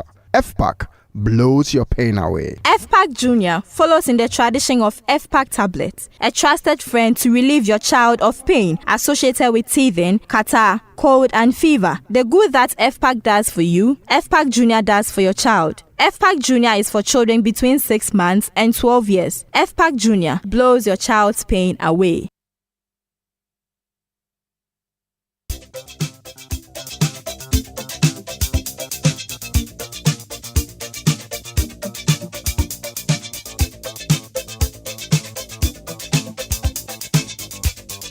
All right, then birthday messages on the Super Morning Show are brought to you by MTN. Everywhere you go, and Bank of Africa, the African bank with global reach. Bank of Africa, as strong as a group, as close as a partner. Right, we have a lot of messages. Yeah, quite a lot today. I'll kick it off, shall I? Yeah. So this one says, happy 50th birthday to Patience Fameye of Standard Chartered Bank right here in Accra Central. And it says, the Lord bless and increase you as your golden jubilee starts. Love from MFA Ellie and all of your sweet BMC squad at Calvary Temple. Hey, BMC. All right. A quick and very important happy birthday to Dr. Joseph Wemako. He is the Executive Director of Human Rights Reporters Ghana, HRRG, and he's celebrating his birthday today. This one says, please wish Mrs. Sheila Jimfi Yeboah, the head of service excellence at Bank of Africa in Ghana, a happy and blessed birthday. It's from Ernie of Fidelity Bank and Accra Diamond Lions Club. members. Oh, isn't that nice? Yes, and happy birthday to Mr. Nikwe Wilson of Anaji Estate Stakrade, formerly of Love FM. From all the old guards at Love FM, their message to you is remain blessed. And happy birthday to a wonderful father, husband and a friend, Mark Bedu Abuaji. You are one of a kind and an inspiration to us. We wish you nothing but the best on this important milestone. From wife and children, Abena, Papa, Frema, Kwame, and Isha. And Mark is from me as well. Mark, great guy, Chamber of Commerce and Industries. Great guy. And I have another long list of messages. I'll just mention the names. The original Calibos, Ahinkwa the Calibos, the guy who did the songs Kaba Lajo. Today is his birthday. Great guy. And today is also my very good friend, comedian David Agler's birthday, brother of Jimmy Agler of Love FM. Happy birthday to you. To you, Pelin Adjoa Budu, and a special one going out to you, Dr. Stanislaus Adiaba. Happy birthday to you, Dr. Stan, and to Jifa Ekia and LC of GIPC. All right, hey, wait, guys, I'm hearing something. Is it true? Is it true that today is Otumfuo's birthday? Yes. Yeah. Today is the birthday of Opimso. Otekokoso. Otumfuo. Thank you. Osetutu. My goodness. The second. We genuflect in supplication Kotokohene before his throne as we wish him a happy birthday. Yes. That's right. Yes. Happy birthday, Your Majesty. Happy birthday. His birthday is coming at a very sad moment for Asanteman, but we still thank God for your life, for all your leadership. May you grow to be 200 years and above, so that we can tap into your wisdom and your grace and your leadership. Amen. And later, Nana, you be a party. Please, he's not Nana. Yeah. Otumfuo. Say, oh yeah, your grandfather and tea. When you address him as a grandchild, can say Nana. For those of us from Nkransa, that's right. Traditionally, yeah. Yes, good for you. All right, well, listen. Time now for the Joy Sports Center, and it's brought to you by MTN. Everywhere you go, Standard Chartered Bank here for good. Franco Trading, still phone Papa Fie. FPAC, which blows your pain away. And don't forget, the football season is heating up. The FA Cup, Europa and Champions Leagues are live and in HD this April and May. DSTV, your home of entertainment. And if you're looking for a smarter and more convenient way to stay connected, it's time for you to live seamlessly with MTN's eSIM. Now, you don't have to carry multiple phones around, because with the MTN eSIM, you can have multiple numbers linked to just one smartphone. Just dial *#06# to check your phone's eligibility, download my MTN app, or visit the MTN website to request for your eSIM. You can also visit any of their service centers nationwide to get easy hands-on assistance. Go seamless with MTN eSIM for convenience and seamless connectivity. So, what are you doing today? All right, well, trade in the Arani Franco. And they say come along for your Nokia, Samsung, iPhones, and more. All right, they got smart TVs as well from 32 to 100 inches wide. And of course, the Franco air conditioners from 1.5 to 2.5 horsepower.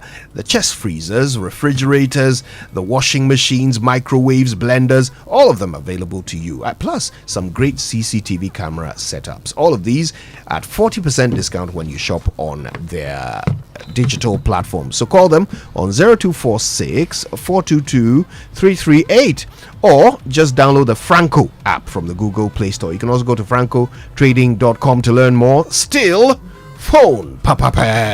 Now, the same way you talk to an architect whenever you need to build, you need to talk to a financial consultant when you need to grow your money, build your wealth. And that is what Standard Chartered Wealth Management Company Limited is offering you. They are giving you access to a wide range of investment options that offer you monthly and half-yearly interest payments through diversified investment portfolios. So give them a call on 0233 000041 or 0200 127755, or visit them on the 4th floor of the Opebia House Airport in Accra today and speak to a certified investment advisor on what options suit your financial objectives and risk appetite. Achu is here, and Otumfuo is celebrating his birthday today. The new Kotoko coach says that he's still eyeing the Ghana Premier League. He should win it though. Well, he has got a chance to beat Dreams FC. He should win it as a birthday present A future birthday present. Okay. The club says he is here for the long haul, but we'll see. Good morning, everyone, and welcome aboard to the Joy Sports Center with me, Victor Achutamaklo. Coming up. It's Alexander Arnold! Oh, what a moment! The teenager! After 20 years at Liverpool Football Club, I'll be leaving at the end of the season. Trent Alexander-Arnold confirming he will leave Liverpool at the end of the season with a move to Real Madrid on the horizon. Plus, a comprehensive preview of tonight's UEFA Champions League semi-final second leg clash between Inter Milan and Barcelona. But first, strong header by the number 6 of Senegal, Daouda Diong. But Jerry Afriyie, can he be an assister tonight? He is! Jerry Afriyie gets the assist! Beautiful pass! Oh, wonderfully done by Emmanuel Mensah, who gets on his wheels. last night, Emmanuel Mensah sealed a 1-0 win for Ghana's under-20 national team, the Black Satellites, against defending champion Senegal at the ongoing under-20 African Cup of Nations in Cairo. Forward Jerry Afriyie set up the Songdal winger to give Ghana the lead in the 14th minute, with both teams subsequently creating chances but unable to convert them. Joy Sports analyst Sichupe Atrim Philip and Daniel Cranton watched the game and share some insights into the team's performance. I watched the first game against DRC and I was a bit worried for Desmond Affair because I saw a team that was playing nothing like I've seen his teams play. They didn't have his identity and it looked like they were struggling. Everybody was just running with the ball and the team, nobody really could keep the ball well. The passing wasn't crisp. The passing was either overhit or underhit. So the performances across the two games hasn't necessarily been good. But in competitions, what you need to do first and foremost is to get enough points to be able to go through the next stage, because as the tournament goes on, you can improve. It may take a while for them to get into the groove of things. And aside that, I didn't have too many complaints. Desmond's team thrives on teamwork and understanding player movement, passing, interplay. But we are seeing a bit too much ball holding. As he gets the ball, he wants to shoot from everywhere. Suleiman gets the ball, he wants to show that he's Messi. I understand that it's a big stage, but that's where, and I think that's where Desmond needs to come in, and his maturity and his leadership needs to come in. Daniel Cranton. Before him, you heard from Sichupe Atrim Philip. Well, after yesterday's win, the Black Satellites are now second in Group C with 4 points, the same as DR Congo, who beat the Central African Republic by 3-1 earlier in the other group game. Ghana will next take on the Central African Republic on Thursday, on the 8th of May, as they vie for a place in the quarterfinal, while DR Congo take on Senegal. Meanwhile, the Black Hens yesterday began their 9-day camp at the Ghanaman Soccer Center of Excellence at Pram Pram, ahead of the Women's Africa Cup of Nations in July. Moving on, the Ministry of Sport and Recreation yesterday held a stakeholder engagement with the heads of the country's sports federations and selected state agencies to deliberate on ways to develop the sector. There is more in this report. Monday's exercise, which was chaired by the Sector Minister, the Honorable Kofi Adams, was also attended by the Director General of the National Sports Authority, Yao Ampofo Ankra, and his counterpart from the Ghana Education Service, Professor Ernest Kofi Davis. Speaking on the theme of re-engineering sports for national development, the NSA boss, Yao Ampofo Ankra, urged the various federations to flee from litigation, given its implications on corporate supports. So this is what is arm wrestling, established a few years ago by one gentleman, expanded across Ghana, moving across Africa. This looks like something I would put my $1 million in investing. But if there's negativity around it, arm wrestling is in courts, arm wrestling is being investigated for whatever, potential sponsors would back off. Meanwhile, the newly elected president of the Ghana Olympic Committee, Richard Akokavi, also appealed to the sector ministry to review its revenue allocation formula for the various federations, urging them to consider the federations who provide better return on investments. Performance, okay, this is what you did in the last quadrennial Olympic Games. Your target was to win a medal. You didn't win a medal, so that's a problem. You won a medal, so what do we do to support you? So they distributed it over the period. Different amounts for different sports, depending upon performance, depending upon hard work and everything. At the end of Monday's events, the chairman for the occasion, the Honorable Kofi Adams, urged the various federation heads to ensure that all the issues discussed inform a renewal of mindsets. But it is important for all of us to pay particular attention to the engagement, we need to learn from each other. Well, let's talk some athletics now. Ghana's national 100-meter record holder Benjamin Azamati will abstain from competing at the World Relays in Guangzhou, China, in order to prepare for the World Championships in September. Azamati was part of Ghana's relay team at the Paris Olympic Games last year as they secured an automatic slot for the World Relays. However, the sprinter who broke Ghana's 22-year national 100-meter record in March 2021 will not run for the country until September when the World Championships come around. President of Ghana Athletics, Bar Husseini, spoke to me on the matter. No, he's fit, but he said he need more time to prepare for the World Championship. And for him, he feels like getting the individual qualification is good for him, and we are giving him that leave. His first race that he did 10:07, that's a pretty good time. For the first outdoor competition, that 10:07 is good time. But I believe that he wants to go sub-10. That's why he wants to concentrate more on his individual training with his coach. He could not have done that without the consent of the coach. So maybe he and the coach have got their plans for the World Championship. And what we can only do is to support him to go to the World Championship good. England next, and Nottingham Forest quest for the Champions League football next season suffered a setback when they were held to a 1-1 Premier League draw by Crystal Palace on Monday as Murillo cancelled out Beverage as his penalty for the home side. That draw leaves Forest in 6th place in the table on 61 points from 35 games, 2 behind 5th place Chelsea in the final Champions League qualification position. And Trent Alexander-Arnold has confirmed that he will leave Liverpool at the end of the season, calling it the hardest decision of his life. He's been linked with a move to Real Madrid, who reportedly made an offer for the England defender just before the January transfer window opened. Born in Liverpool, Alexander-Arnold rose through the youth ranks to become one of the best right-backs in the world, winning 2 Premier League titles, the Champions League and the Club World Cup with the English team. He admits people will be unhappy he's leaving. I think the decision for me is personal. To change environment, to challenge myself elsewhere. It's not about wanting to find something better. It's about me and my personal journey as a player. And I feel like now is the right time for me to go and experience that. People won't be happy with the decision, but it's something that I feel like I need to do on my journey and my career. The times that I've had here, the memories, the special moments are and will always be some of the best moments I'll have in my life, and memories that will live with me forever. Champions League next, and Inter Milan will take on Barcelona at the San Siro tonight in the second leg of that semi-final. Barca's hopes of reaching the first Champions League final in a decade are buoyed by Lewandowski's return, especially after an exhilarating 3-0 draw in the first leg. However, the team will be without key fullback Jules Koundé and Alejandro Balde, with both sidelined with injuries. Here's Barca boss Hansi Flick. They're a strong team, very experienced team, but also they love to play football. And how the automatism they have, it's really tough to defend. And for us, tomorrow will be everyone has to be included in the defense, and this is the most important thing. What we have to do, the set pieces we have to defend much better, and we will change some things. Meanwhile, Daniel Crantin and Sichope Achim Philip are anticipating an entertaining but close game.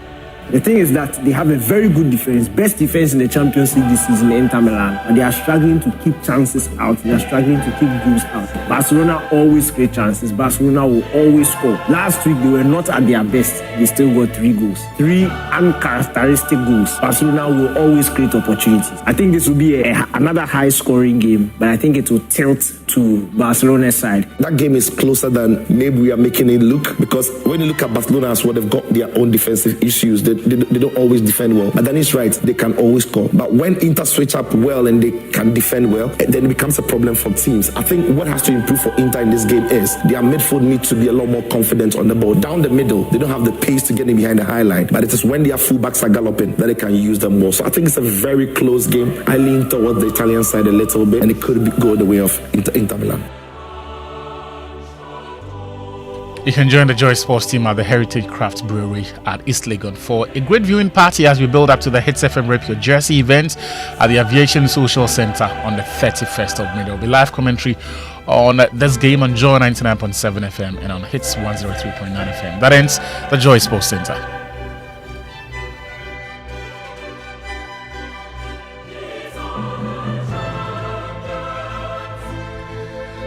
So that was the Joy Sports Center with Achu, bringing us all the updates. You are still live on the Super Morning Show. It's coming up to 8 here on the show. Later this morning, we bring you the Stanbic Bank Graphic Business Breakfast Meeting. And the theme for today is the future of food, the critical place of sustainable practices. Winston Kofi Amoah will be moderating that session. And the panelists are Professor Kester Quist Apwiti, Chair, National Cyber Intelligence and Cyber Defense Research Project, Alberta Nana Echa Akosa, founder of AgriHouse Foundation, and Professor Francis Achu, Financial Risk Manager, Sustainability, Climate Risk Professional, and he's also a farmer.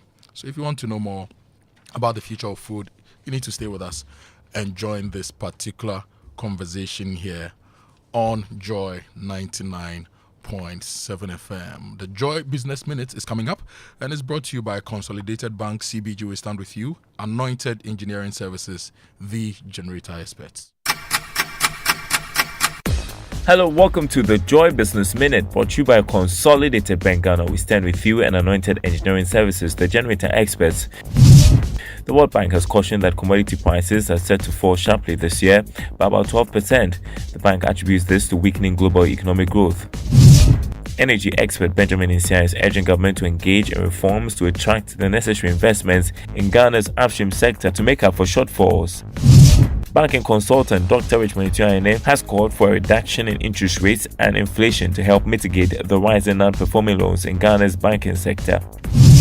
And Barbie maker Mattel says it will put up the prices of some of its toys in the US as President Donald Trump's tariffs increase its costs. The firm also says it will cut the number of products it makes in China for the American market. And that's the Joy Business Minute, brought to you by Consolidated Bank Ghana. We stand with you and Anointed Engineering Services Limited, the generator experts.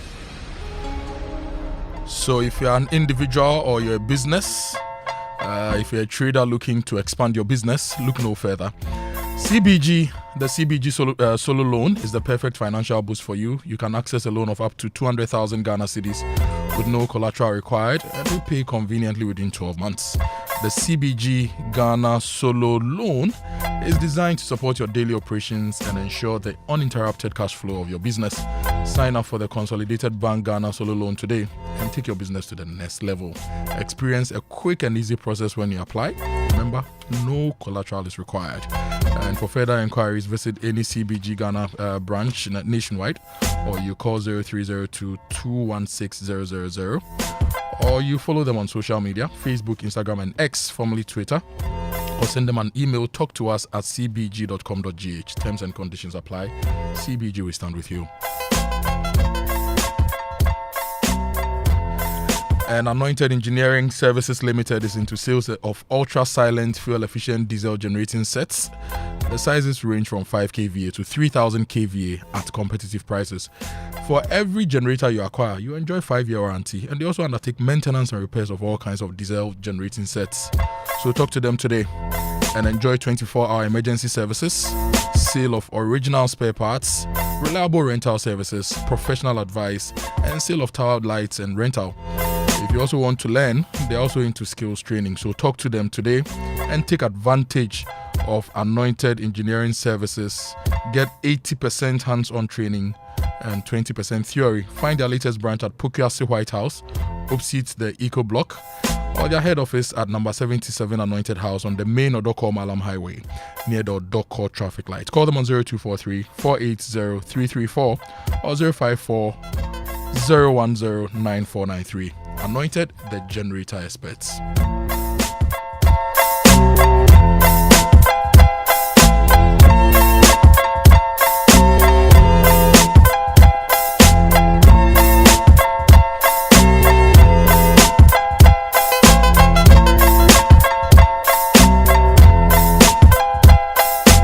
And big stories are brought to you by Telecel Connecting Energies. Yesterday, the president launched the code of ethics for his appointees.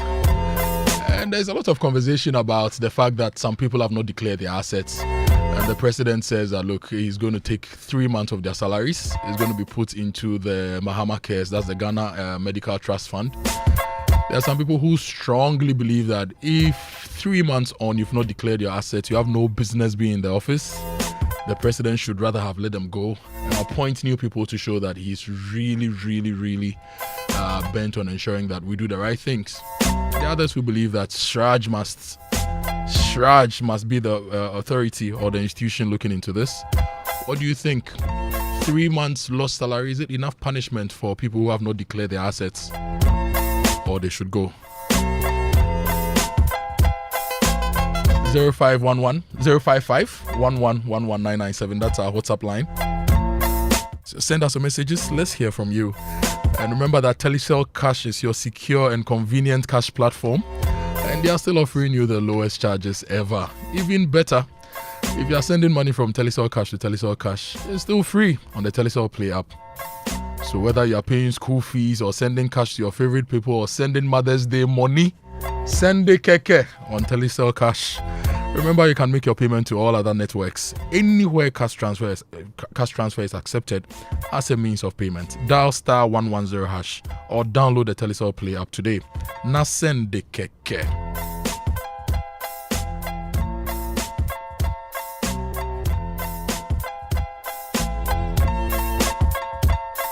Number 4, gifts and hampers. We all know our cultural fondness for gifts, but we must now draw a clear line between appreciation and influence. Appointees are prohibited from accepting gifts or favors, especially from companies or individuals with interest in governmental decisions. If a gift is received during an official engagement and its estimated value exceeds 20,000 Ghana cedis, it must be declared. And upon leaving office, the gift must be surrendered unless expressly permitted to retain it by the president. As for hampers and gift items, no government funds, including internally generated funds, are to be used to purchase or distribute hampers. The only exception is modest gifts to staff as a reward for excellence or retirement. For government entities that must distribute hampers or gifts as part of their corporate commercial policy, express permission for the budgeted expenditure must be received from the Office of the Chief of Staff. That's the president on gifts and hampers. Let's make it easy on the appointees. Let's not give them any gifts. If you have a gift for any appointee, make it easy for them. Donate it to charity in their name. And let's cut that, avenue for corruption gradually. The president also spoke about sanctions. Let's listen to him. Sanctions for violation. The code sets out consequences for breach, public apology, from public apology to reprimand, to suspension, to resignation, or ultimately termination. Let me assure you that these sanctions are not cosmetic, they will be enforced, and I will not hesitate to act firmly and decisively no matter who is involved. Kindly do not put me in a position where I have to make that drastic choice, because when it comes to protecting the integrity of this government, I will not compromise. Citizen engagement and reporting. Accountability does not end at the walls of this room and in just one code of conduct. I invite the citizens of Ghana to play a role in monitoring compliance of this code. A portal will be created for the public to report suspected breaches with guarantees of confidentiality and impartial investigation. Ladies and gentlemen, what we launched today is more than a code. It is a declaration of intent. It is the foundation of a new ethos in public service, one that values ethics over expediency, duty over indulgence, country over self. We're here to serve and will serve with honor. Country over self, serving with honor, and citizen engagement and reporting. Let me ask you a question. When was the last time you saw an annual report from any state agency? For example, Ministry of Roads. They've been allocated a budget running into millions of Ghana cedis. They have a program of activities for which the budget was prepared and the allocations made. Have you seen the Ministry of Roads publish an annual report on the activities and give you proper updates on infrastructure being done? Aside the regular radio interviews that we engage officials of these ministries on. Ministry of Agric. Over 8 years, we implemented PFJ1, PFJ2. Now, this new ministry is going to, this new government is going to implement the Agric for Accelerated Exports. It's going to implement Feed Ghana. There is going to be Nkoko and Ketinketi. As part of the Code of Ethics, are we going to see an annual report or even mid-year reports from these ministries? We give you money. There's a mid-year budget that is presented to Parliament.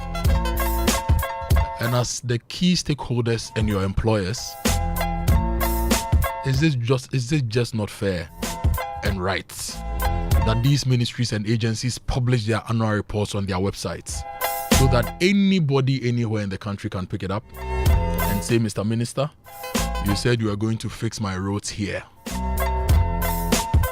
For that reason, 100 million Ghana cedis was allocated. It's been 6 months, we've not seen anything. What is the update on my road? Education, Mr. Minister, you said we are going to fix so and so schools, these number of schools, fix these issues. It's been 6 months, it's been a year. Where is the report on that? We need to get every state institution, every ministry to account for their stewardship, and it should be as detailed as possible so that we know where every city went to, every little bit of our taxes went to. So the president says they'll be accountable. And for me, one of the key things I'm looking forward to is for him to ensure his appointees publish their updates and publish the reports. For example, Metro Mass, STC, all these are businesses we own. Where are their annual reports to us and the accountability to the people? We need to know all that. And whilst we talk about that, remember that Pepsodent Cavity Fighter is fortified, it's protecting you, and it's giving you 10 times stronger teeth. And it's fortified with pro-fluoride and microcalcium ingredients. You know that thing, right? It seals tiny and invisible holes in your teeth, and it prevents cavities, keeps your teeth strong and mouth healthy. So get your 175-gram family pack, 120-gram Ajakwa pack, 65-gram and 12-gram sachets. Get any of the sizes you can afford at any time in any shop near you. And if you want assistance, if you want to speak to a dentist for free, call 0800-161-000 or call the customer care line of Pepsodent on 0800-2030. Pepsodent, every smile matters.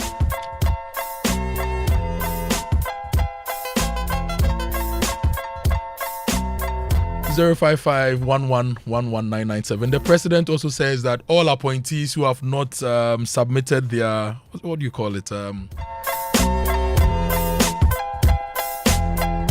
have not declared their assets are going to forfeit their 3-month salary. It's going into the Mahama case account.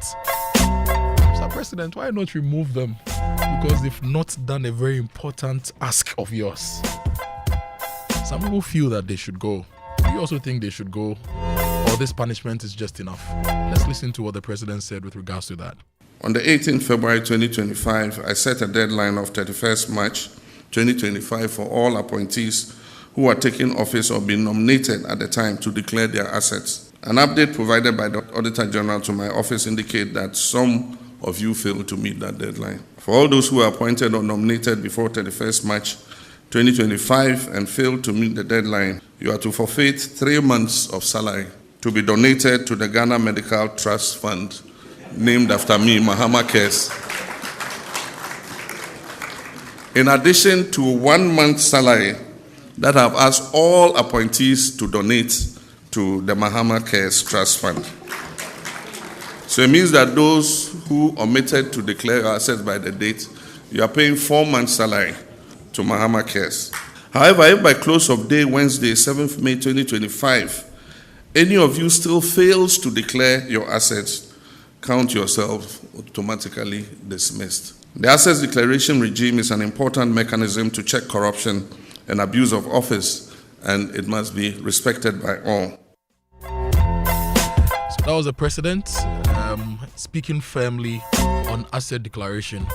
He's giving a deadline. And after that deadline, if you don't submit or declare your assets, you go. So we'll be following up on that. We'll be keeping an eye on appointees who have or have not declared their assets.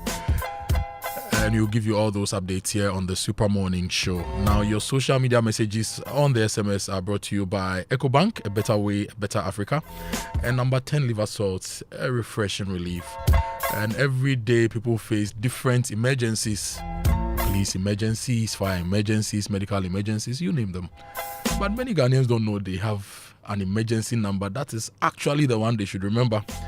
That is *770# is the EcoBank Money Emergency number. It gives you instant access to loans, fund transfers, utility bill payments, airtime, data purchases, and so much more. You don't need internet for this. You just have to dial *770#. No need to panic in any money emergency. EcoBank will always come to your rescue. Dial *770# now for solutions to your money emergencies. EcoBank, the Pan-African Bank.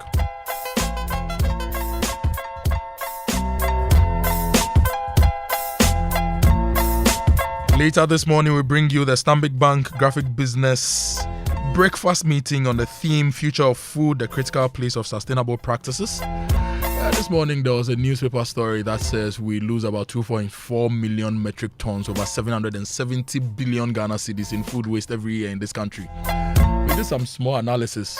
If you put all this food we lost, if we're able to gather everything and put it in tipper trucks, we're going to have about 1,500 tipper trucks. If you are to pack them back to back and line them up on the road, so you can pack those tipper trucks all the way from Accra to Tamale and back to, say, Kumasi. Yes, you cover a distance of about 1,400. It was 160,000 tipper trucks. If you pack them back to back, you're going to cover a distance of about 1,400 kilometers. That's as much as traveling from here to Tamale and maybe all the way back to Kumasi or even to Nkoko. We are losing that. But how do we stop this? How do we ensure sustainability in our food systems? That's the conversation that's happening this morning with the graphic business Stanbic Bank breakfast meeting. Winston will be anchoring that. It's a conversation you do not want to miss. So stay with us. We are going for a quick break. When we return, there will be more on the Super Morning Show. Stay with us. Auntie T, abeg, fix me gobetete Ghana. No garri, no oil, no plantain, just beans then eggs. Hey, brah, that be dangerous combination, no? Problem no day. I fit handle am. For Telecel, we dey bob say everybody gets what they like. That be why Made For Me bundles day. Based on your usage, you fit get your own data and call packages. Fala! Made For Me bundles like the way you dey want am. Dial *530#, then buy Made For Me bundles today. Telecel, connecting energies.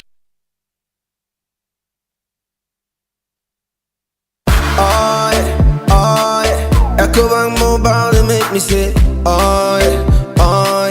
EcoBank Mobile, they make me crazy. Download it and use it. It go make your life so easy, yeah. Oh yeah.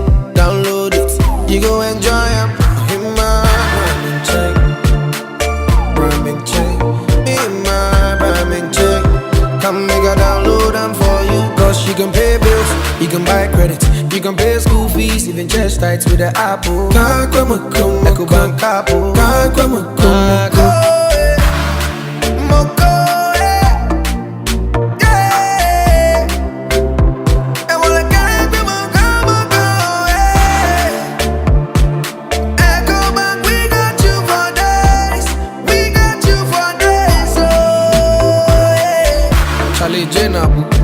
Life is easy with the EcoBank mobile app. You can pay your bills, transfer to and from mobile wallet, virtual card creation, transfer to other banks, express account opening, scan and pay, express cash, all at your fingertips with the EcoBank mobile app.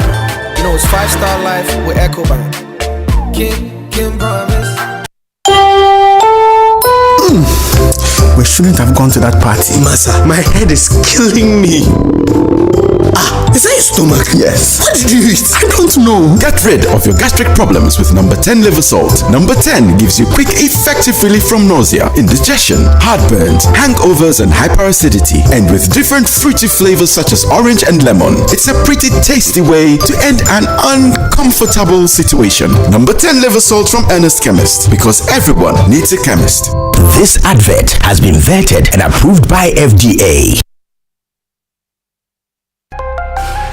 Are you you tired of rising fuel costs and frequent service and maintenance draining your budget? Are you a transport business thinking of the best eco-friendly and cost-saving option for a car? Then switch to the Cerio Nano 3 electric vehicle. The Cerio Nano 3 EV is proudly marketed and distributed in Ghana by Anointed Engineering Services Limited. The sleek Cerio Nano 3 electric vehicle, with its advanced technology and high performance, emits zero emissions because it does not run on fossil fuels. No need to worry about a charging station because you can charge your Cerio at home directly by plugging into the socket. The Cerio Nano 3 electric vehicle offers unmatched comfort, interior design, fast charging, long-lasting battery, and a portable digital ultra-silent genset for backup charging no matter your power situation anywhere. Visit our brand new and ultra-modern showrooms in Accra and Kumasi. In Kumasi, Asukwa, in front of the TAT yard on the Ak Mayanka Road. Call our hotlines on 0544 340589 and 0243 480 334. Anointed also stocks genuine spare parts and delivers after-sales services 24/7 for our Cerio Nano 3 EVs. The Cerio Nano 3 electric vehicle. Experience a legacy of luxury modernized. Cerio EV. Go electric. Coffee in your cup and Joy on the set. The Super Morning Show is always the best bet on Joy 99.7 FM.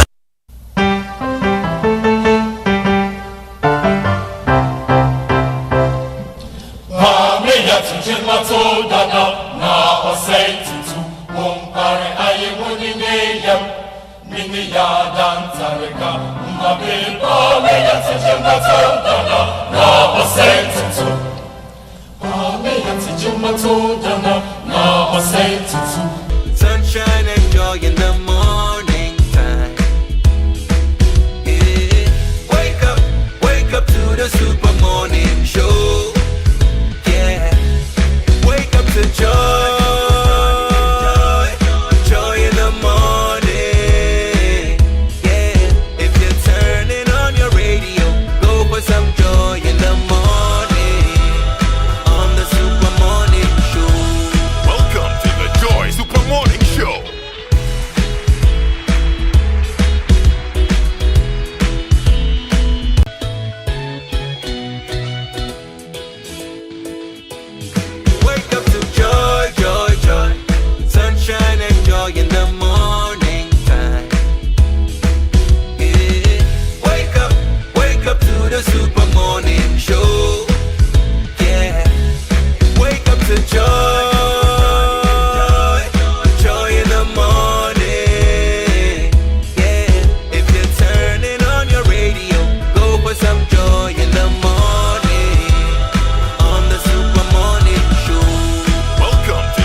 Indeed, long live the king. God save the king. His wisdom is like a mountain. It's strong, it's steadfast, it provides shelter, and it provides refuge. Special one from the Tamale Youth Choir for the king of Asante, Otumfuo Osei to the second, as he celebrates his birthday today. Opimso, Onkwaso. We pray for God's blessing for you. We pray for more years for you. We pray for more wisdom, and enjoy your day and enjoy your birthday in style. This is the Super Morning Show. If you are celebrating your birthday today, you are celebrating with Otumfuo Osei to the second, the Asante Hene. And I wish you all God's wisdom, God's blessings, strength, and a whole lot more. Later this morning, we bring you the Stanbic Graphic Business breakfast meeting on the future of food, talking sustainability of our food systems here on the Super Morning Show. I'll be reading your messages very soon, 055-1111-997. Good morning to Milana Jiman of Mida. And good morning to you, Kingsley McKelby of McKelby Agribusiness, listening to us somewhere in Kumeru. You know, we all want a little more sleep before the alarm goes off, a little more time to finish that project, and a little more butter for your bread. Yeah, I want a little bit more nkate for my cocoa, because look, more is always better. And if you want more, you need to get the Absa Ultimate account. It's not just a banking product, it's a chance to have more. It gives you a retrenchment insurance cover of up to 50,000 Ghana cedis, hospital cashback benefits, access to seamless digital solutions, travel insurance of 1 million Ghana cedis, and over 30 other benefits on the account. If you want more, I know, yeah, you do. You all do want more, because more is always better. Sign up for that ultimate account today and get more from Absa. Your story matters. Absa. Now, are you ready to simplify your shipping experience? DHL Express is your go-to solution for all your international shipping needs. Whether you are sending personal or official documents, gift items, paintings, cosmetics, clothing, dried fish, processed foods, or you're importing from Asia, Europe, the UK, US, or anywhere in Africa, talk to DHL Express today. They make it easy. All you have to do is to contact any of their main service points or individual outlets across the country. Your shipment will be processed whether inbound or outbound, and with real-time tracking, you always know where your package is. It's that simple with DHL Express. Are you ready to experience this? Visit their website, dhl.com, or call 0244-485-176 to learn more about our Express Easy service. DHL Express, excellence simply delivered.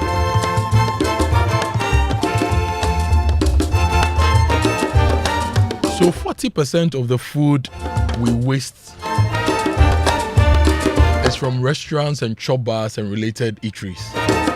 Please, when you go to the restaurant and they are serving you, tell them to reduce the portions if you know you can't finish it. And for those of you who go for events, especially buffets, and you pack your place like that, Charlie, let's be minded, okay? So that we save on the food waste. What is the future of food?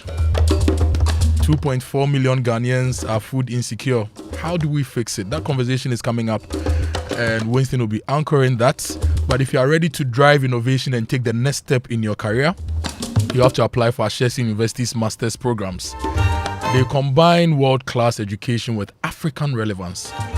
Regardless of your career aspirations, an Ashesi master's program equips you with the skills, ethics, and network to lead boldly. Applications are open for their 2025 cohorts. Learn more at ashesi.edu.gh.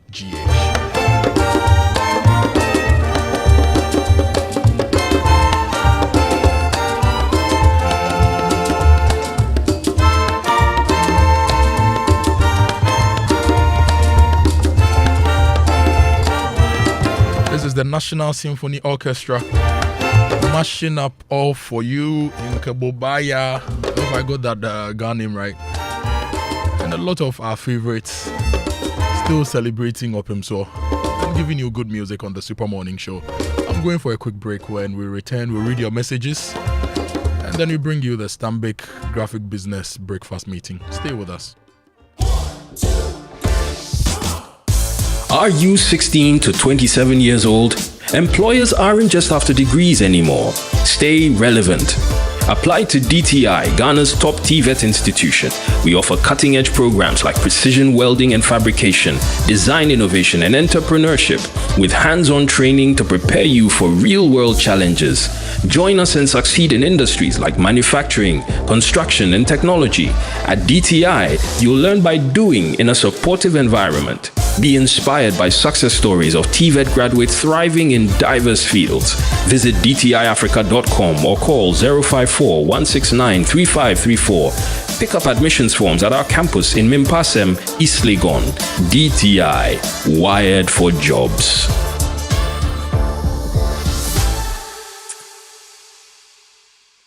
Ah, my little ones, gather around. Once upon a time in the heart of Accra, a man in his fancy car sought directions. But oh, the Ghanaian way. Hello bro, good afternoon. Can you please show me where the Presby Church is? Go straight. 10 left at the big mango tree with the broken branches with most of the mangoes falling. Ask there, anybody will show you. And when the Black Stars take to the field, every Ghanaian becomes a coach. Ah, the sacred cue for our beloved Gobe. As you wait patiently, rehearsing the perfect vibes.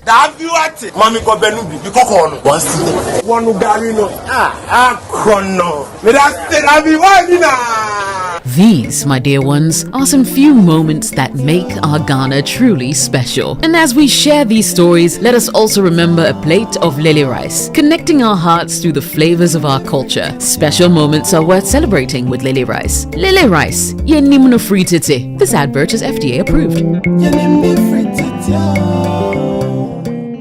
Hello, Mr. Headmaster. Please sit. I want to discuss your child, Sarah.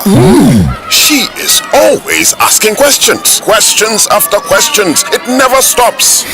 Sorry, we will... Oh, no, don't be sorry. We love her curiosity. Our world needs more curious minds. So, well done. Oh, thank you. Confident, curious kids will change our world. Nido is specially formulated with iron, vitamin C, and A. Nido, your love, their future. This advert is FDA approved. Welcome to Spintex Plaza, where living and working blend seamlessly. Spintex Plaza, the place to be. Furnished apartments feel so free.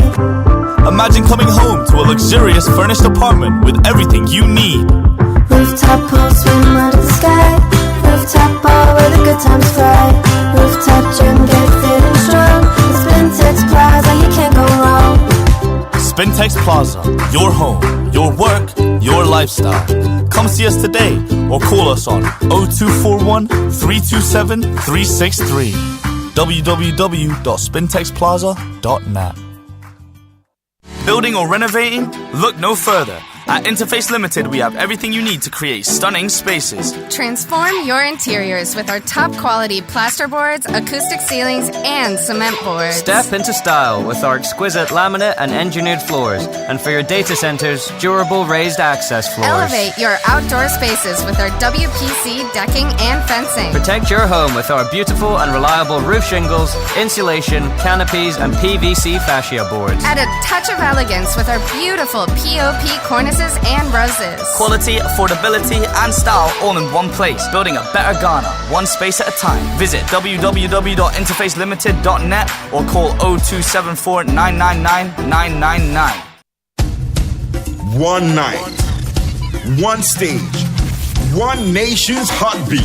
As all the stars in Ghana align to celebrate the biggest night in Ghanaian music, the 26th Telecel Ghana Music Awards. Live, unfiltered, unforgettable with Kim Promise, Stoneboy, Kweku Smoke, and Press Gifty, Kim Paluta, Famiye, Adina, Beast Trap, Titi Owusu, AEC, Molly, and more. Live at the Grand Arena, Saturday, May 10th at 7 p.m. Tickets going fast. 500 Ghana cedis and 700 Ghana cedis at Charter House. Or dial *713*33*00# For limited VVIP, call 050-128-8520 now. The 26th Telecel Ghana Music Awards, produced by Charterhouse, with support from Guinness, TV3, British Council, Closer, KPMG, Media Partners, and proudly sponsored by Telecel, Connected Energy.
Panam, panam, panam, pam, pam, pam, pam, pam.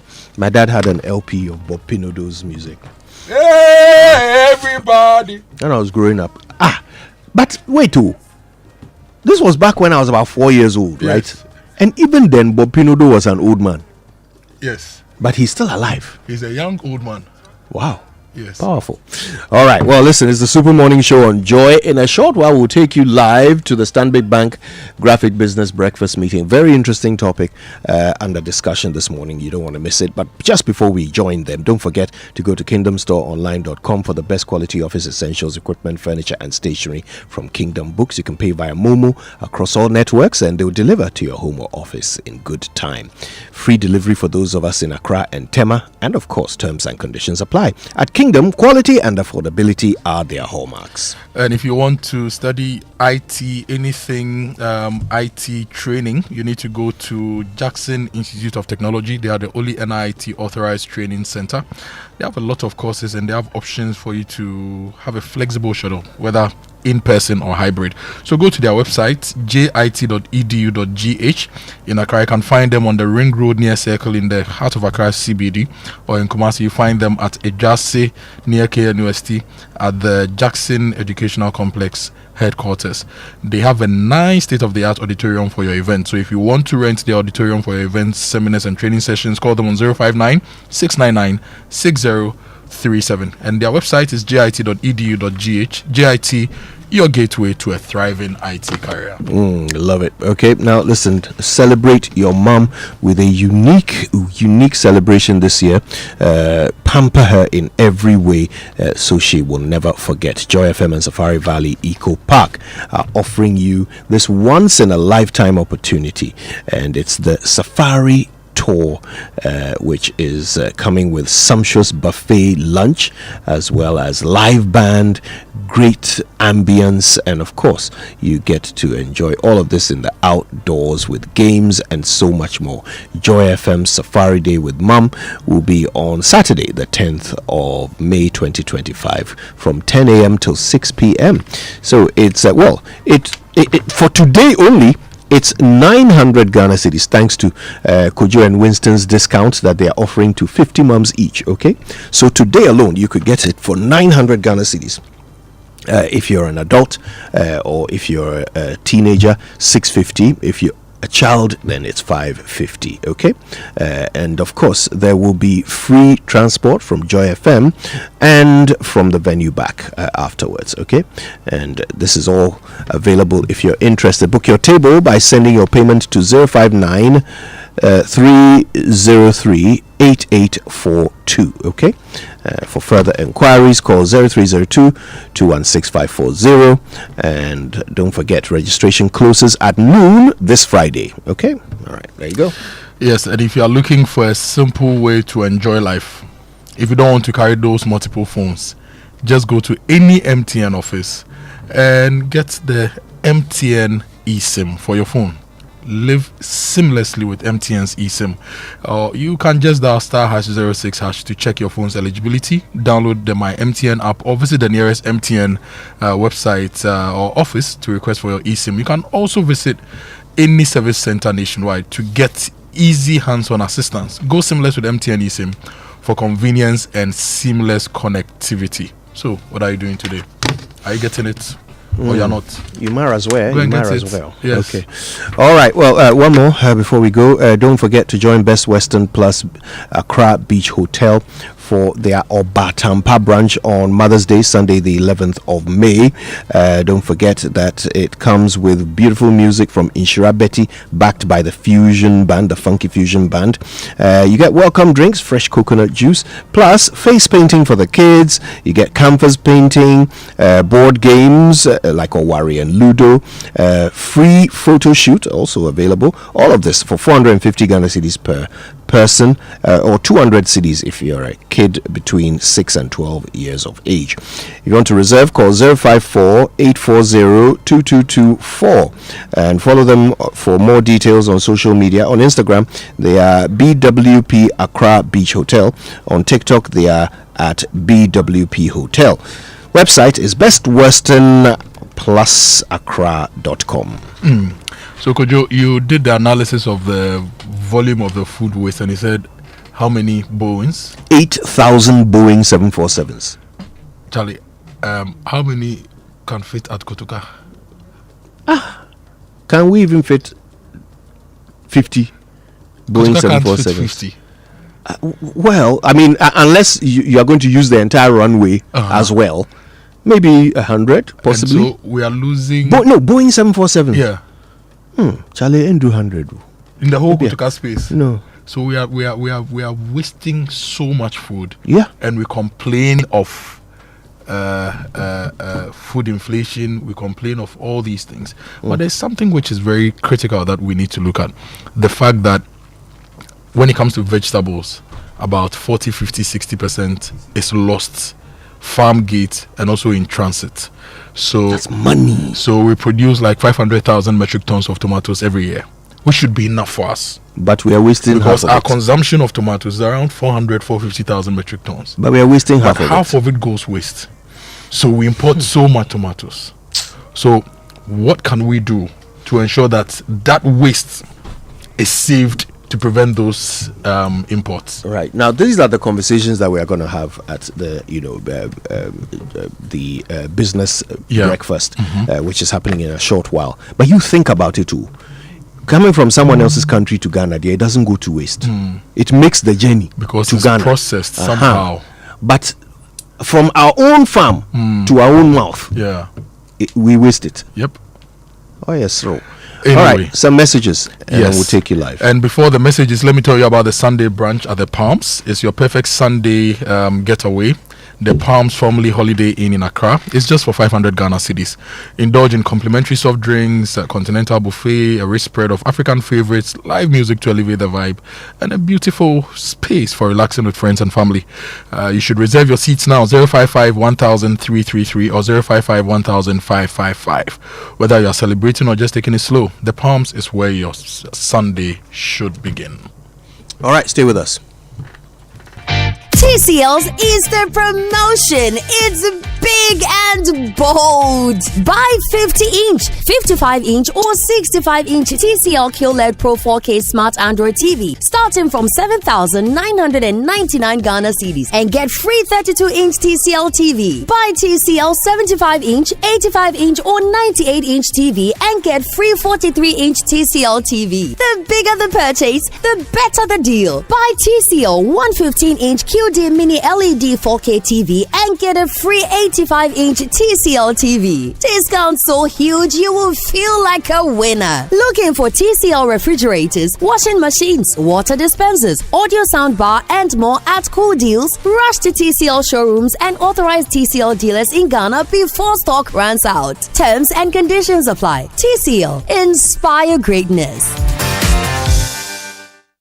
Do you know that NIT is back in Ghana? Yes, you heard it right. NIT is back in Ghana, and Jackson Institute of Technology is the official partner. It's bigger, it's better, and it's here to revolutionize IT education in Ghana. Get ready for world-class training and unmatched opportunities powered by Jackson Institute of Technology. Jackson Institute of Technology is shaping futures with hands-on IT training for youth, students, and professionals. Courses include cybersecurity, Python programming, data analytics, networking and hardware essentials, and Microsoft Office Suite. We offer flexible schedules, affordable payment plans, and expert trainers with globally recognized certifications. Scholarships are available for women and girls. Sign up early to grab yours. You can locate us in Accra at Abna Atia Towers, Ring Road Central, or you can call us to enroll on 059 699 6037 or 059 699 6042. Take the first step towards your dream career with Jackson Institute of Technology, where your tech future begins. When I wake up in the morning, I brush my teeth with Kale Charcoal toothpaste. This gives me confidence all day. Anytime you meet Amma, don't be surprised I smile showing my beautiful white teeth because I don't have cavity thanks to Kale Charcoal toothpaste for its natural charcoal properties. In fact, we are like twins. I can't go without my Kale Charcoal toothpaste. That be why I dey use Kale Charcoal toothpaste morning and night when I dey go bed safe. It dey make my teeth white when it dey comot every scent from my mouth inside. My confidence level they go up, so I dey show my 32 teeth all. Introducing the Kale Charcoal toothpaste, formulated with activated bamboo charcoal powder, ensures whiter teeth and removes bad breath. The strong natural property of the activated bamboo charcoal removes bacteria, absorbs surface stains on our teeth caused by coffee, wines, and tobacco. Welcome, Kale Charcoal toothpaste. Kale Charcoal toothpaste, Sankofa Yenchi. Kale, happy smile. This advert is FDA approved. Hello, I am Teacher Jane. Are you Eric's mom? Yes. Well, today in class, he kept challenging me about a certain point for more than 5 minutes. Oh no, I'm so sorry. Don't be sorry, Mommy. I love his confidence. Our world needs more people who can speak up. So well done. Oh, thank you. Confident, curious kids will change our world. Nido is specially formulated with iron, vitamin C, and A. Nido, your love, their future. This advert is FDA approved. Saswabo,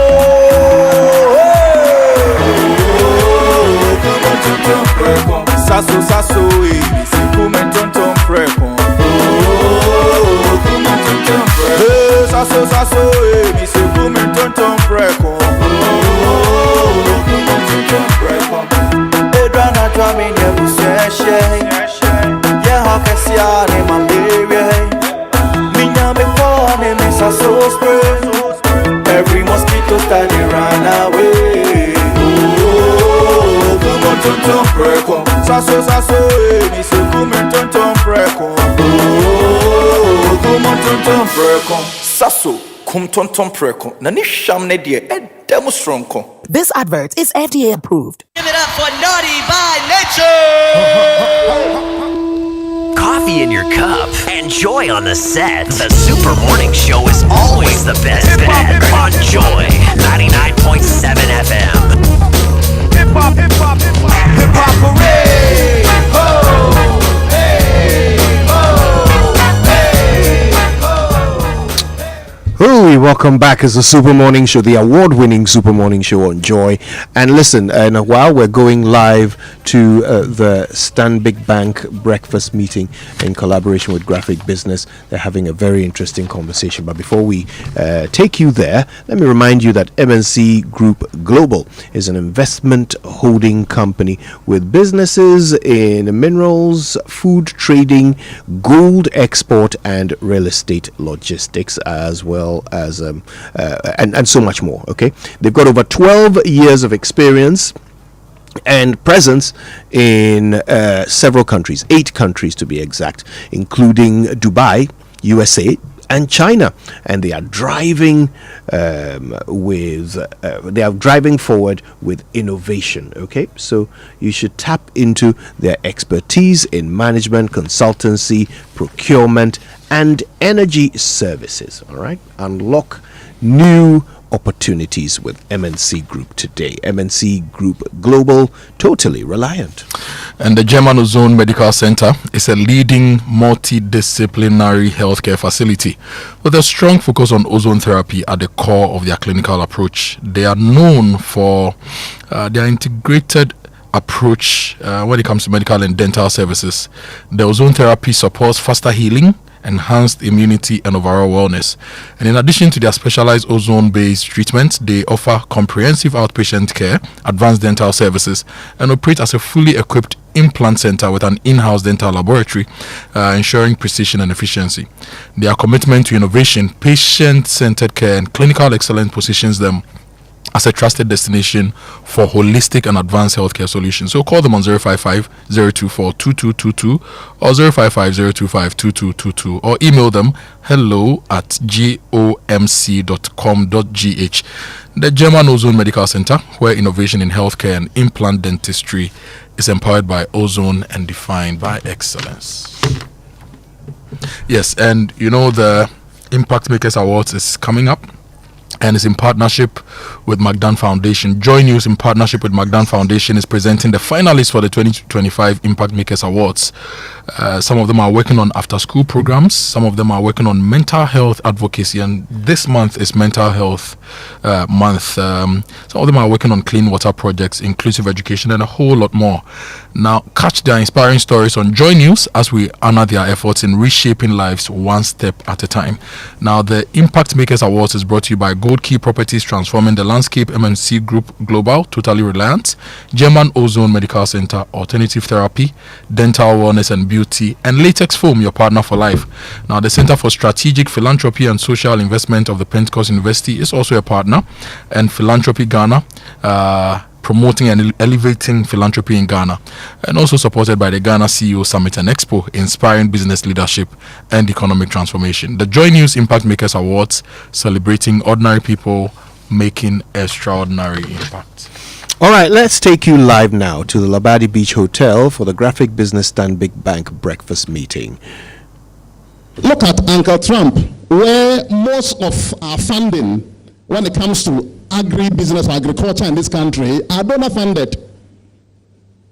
Also look at what extreme weather conditions and the whole situation has been exacerbated by what? By climate change. So within this context, I want us to understand that whether we like it or not, our traditional or conventional farming cannot sustain this country if we want to actually achieve that level of food security. So now, what is the way out?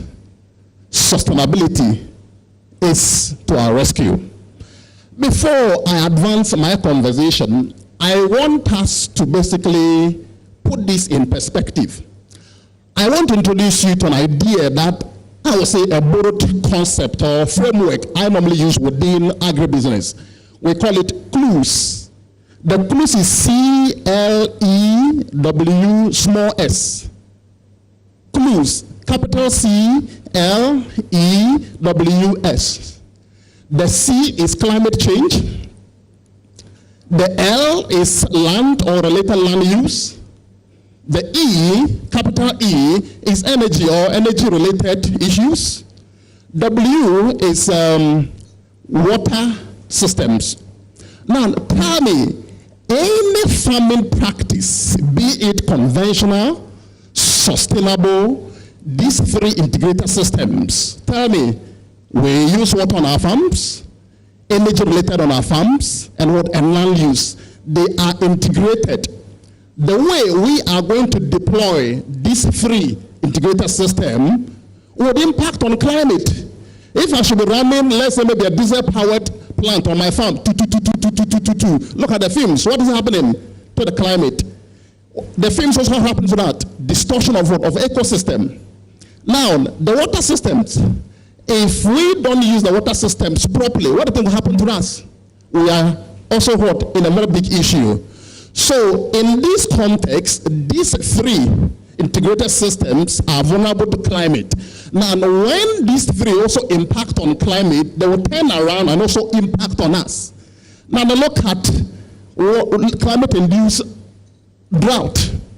Look at most rivers. So, if we understand this concept, whatever we talk about, be it conventional farming, be it sustainable farming, these three must be the bedrock of all our discussions. Now, let me now proceed. I want to now make a very strong case why we need a very strong transitioning into sustainable farming. Look, most of us here, we apply fertilizers. Do you know the consequence of fertilizers? They run into our water bodies. What happens to us? They go in there to actually induce the growth of invasive species. Most of the rivers have been rendered dead. We say they are stranded. That is one. Pesticides. We keep on spraying for pesticides. What happens? Excessive pesticides basically has destroyed a lot of let's say, the ecosystem structure. Now, that's one thing. even with the pesticides. I was wondering, somebody will ask this morning, so my professor said, oh, can I get pure fruit juice? I laughed. I said, can you get pure fruit juice? Look at the kinds of chemicals we applied on our foods. So as you are sitting here, whatever you eat, there may be some that kind of residuals in them. So do you see that? Another thing I also want to lay to understand is that the way we even prepare land is a very big issue. Conventionally, we keep on tilling, we tell it this way, tomorrow we'll do it this way. What are the effects? Look, do you even know that some of these chemicals we even apply, some of them even tend to even induce more, like they increase lead in the system, leading to what? Too low photosynthesis, leading to low yield. And when the low yield, what is the effect? Economic impact on us. Now tell me a bag of fertilizer. Tell me a box of chemicals. So with all these things, and I don't even consider so much on the cost in terms of health. Most of us are going through various health challenges, not because that we are not living good, but because of the kinds of food that we eat. Take galamsey. You may think galamsey is somewhere else. You know, most foods that we eat are coming from those enclaves. Most of us will like akabwa, like grass cutter. You know, they drink water. Most of this lead polluted water, they drink. Then they kill this akabwa, bring it here. Oh, antifati, maybe difufu ni akabwa na krantenam. Look at what they're doing to yourself. With all these things, ladies and gentlemen, whether we like it or not, look, conventional farming is not something we should joke with it. So, sustainable farming within the scope of what innovative farming practices is not an option. It is the way for us to be able to survive. We want to be able to understand that. Now, to be able to, I've now made a case why we should transition. Now, to be able to transition, we have to basically adopt what we call the global scope of what? Of organic farming within the scope of what? Sustainability. When I say the broader scope of organic farming, we have two main flavors. We have the modern organic farming that also what? Natural farming. When I say the modern organic farming, it basically means that the conventional farming where we use chemicals and others will be replaced by what? Certified organic inputs. Now, when we say natural farming, what are we referring to? That one basically like we can use like cow dung, other things. So that one, we don't necessarily need to use what? Certified organic inputs. These two flavors, basically, they have serious financial ramifications on we, the farmers, and even the economy. Look at the cost of organic inputs. If you want to go through the path of organic farming, I was discussing with the prof, then please develop a premium market. Don't just go into organic farming thinking, oh, you go to Agboburushi to go and sell the same. Because the cost of production will not basically allow you to be competing within the same market at that lower prices. That is one. Now, when we come to the natural farming, where we can maybe do a bit of integrate farming with some kind of maybe extract from plants, maybe animals, those kind of things, that one can be very helpful sustainably, but let's also be very, very careful the kind of the so-called input of organic farming. Now, having made this whole case for you to understand that, look, we have no choice to transition from where? From unsustainable farming practices to sustainability. So what is to our rescue? We have to adopt what they call the broader scope of organic farming with two main flavors, the modern organic farming and also And also natural farming. All that we are doing should be within the scope of this framework I am proposing. It is a borrowed framework. I do a lot of modeling. We call it the clues. Now, with all that said, now, what are some of the practices I'm going to now maybe propose here? The first thing I want to propose, we are within now the era of climate change, is what they call climate resilient or climate smart water farming. Now, one, let's be careful the kind of input we adopt. Some inputs, maybe some kind of seeds or some kind of planting materials are what? Climate resilient. So don't just jump in out there that I'm going to look for inputs. This one I was discussing with the Prof. Don't just look out for that input. Look for those inputs that are what climate resilient. That is one. Then two, in terms of, you also look for early yielding materials. But even before then, I want us to also now adopt the habit of harvesting rain. Wherever you situate your farm, there should be a good source of water. Without water, forget. You know, some years ago, I was reading through the Bible, Jeremiah 17, verse 5 up to somewhere 8. He said that blessed is the man who will put his trust in God. He shall be like a tree planted by the waters, and even in drought, it will not feel anything. It will be doing what? It will be bearing fruit. With farming, the framework I offered, whether you like it or not, without water, no farming. The next thing is that, please, for you to be sustainable, I am going to propose that we adopt organic or natural farming. The two are the main flavors of what? The broader scope of what? Of organic what? Farming. Now, stop the idea of the synthetic what? Chemicals. It will not help you. Thinking, oh, my land is no more fertile, I'm going to pump in fertilizers and other chemicals to boost the fertility. You know what? Some of these chemicals have a life about 5 years residual in the land. You apply fertilizer today, it will take a minimum of 5 years for that residual effect to be wiped off. I want you to understand that. The next thing I want us to do is what we call the agro-farming kind of business. I was discussing that with Farmer Morrison, where you can plant some kind of trees in the farm. They are very good to help you with one, carbon sequestration, two, to improve soil fertility. A plant I want to introduce you today is what we call moringa. Look, it is what? A wonderful tree.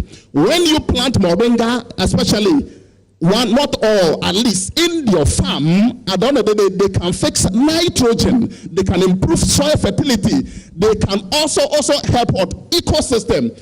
Somebody wonder, why are you talking about biodiversity, ecosystem, those kind of things? Do you know that most of our crops that we plant are purely what? They are purely pollinator-dependent crops. Look at Ghana. Do you know the 2023-2024, we couldn't supply up to about 200 and something thousand tons of cocoa because of what? A sharp decline in what? Pollinators of cocoa. We call them midges, so the full name is Pomia midges. Look, Palamse has actually caused decline in that. Also, the way we are destroying ecosystem habitat has also destroyed in that. So it basically means that whatever we do, the chemicals that we use would actually reduce or drive down the population of these midges. That's one thing we also need to understand. Now, ladies and gentlemen, because of time, if you cannot do this, I want to propose two natural farming methods to you. Just go and read it to help you. The first one is what we call the Jadam natural farming by Young Sang-cho, South Korea. Very solid, where you have the opportunity to prepare most farming input on the farm. So meaning a very low cost. That one is more or less plant-based, and it's very powerful. The next one is what? The zero budget, which is by Sabash Aleka.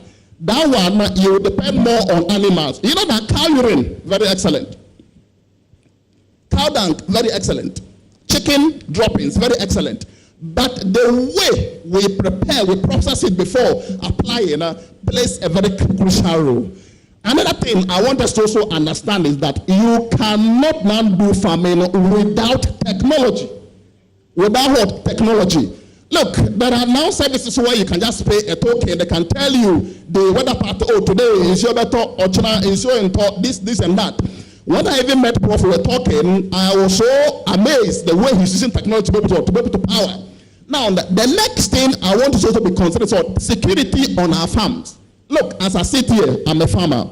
If I tell you what farming has done to me, farming has slapped the hell out of me. If I tell you, look, an example, I have about 2.5 acres of coconut tree at Chamante. Look, having invested so much, I planted coconut, I planted mango, I planted pomegranate, I planted jackfruit, I planted sweet sour, sour sopa, I planted oranges, tangerine, lemon, and then lime. When the whole thing started fruiting, they will go behind you to go and win sun. So one thing I'm going to advise, if you want to go into farming, make sure that where you have very good sand, please, around Accra here, never do that, because you would outlay all your investment in that. That at the end of the day, they'll turn around and do what, and then go and win the sun. You know, I've left the place about 2 years. Just after that, I went recently. I saw a bit of rejuvenation. After clearing, somebody went and set fire and burned a certain number. So security is a very key thing. Okay. Another thing I would advise you, please, another advice is that absentee farming. If you are seated here and you want to be an absentee farmer, don't start it. So please, I'll end by saying that absentee farming is no. Let's all say absentee farming, no. Thank you very much. Thank you very much, Professor Francis Atru. You know, you make a lot of great points. So let me just do this before I get to Professor Apache. So you say fertilizer, no. You say, I mean, we should go organic, right? Yes. Okay. So let's say I want to plant maize, for instance. And instead of going to buy these chemicals that you say is going to destroy the land, what do I do? You've talked about what? Cow dung, urine. How do I apply these? I mean, simply help us understand. Okay, so let's say you are a maize farmer, you want to now plant. One thing I would advise, I should have added to my submission, is that testing of land is very, very key. Know the nutritional content of the land before you go into that. Now, when you are a maize farmer, ask yourself, do I want to go through the organic way? I want to go through the natural farming way. If it's organic way, then after the land has been tested, at least they will advise you that, oh, okay, this land is deficient of this. So in that case, you can buy organic inputs to do that. If you want to go through the natural way, if you take chicken droppings, very high in nitrogen for growth, for let's say the forage, what you need to do is that don't apply the raw chicken droppings. Let it rot. So when it is rotten, that decay releases a lot of chemicals and heat. Let it rot a bit. After rotting, don't just apply it close. So what you do is that I would advise, if it's possible, try to be able to first of all sprinkle around, let it rot. When you are done, then you can now prepare the land and then plant. I would advise burning, if it's a forest, burning should be the last resort. Don't burn unnecessary things on your farm. So when I'm walking around Ghana here, you see people burning things unnecessarily, my heart bleeds. Don't burn. So you do that.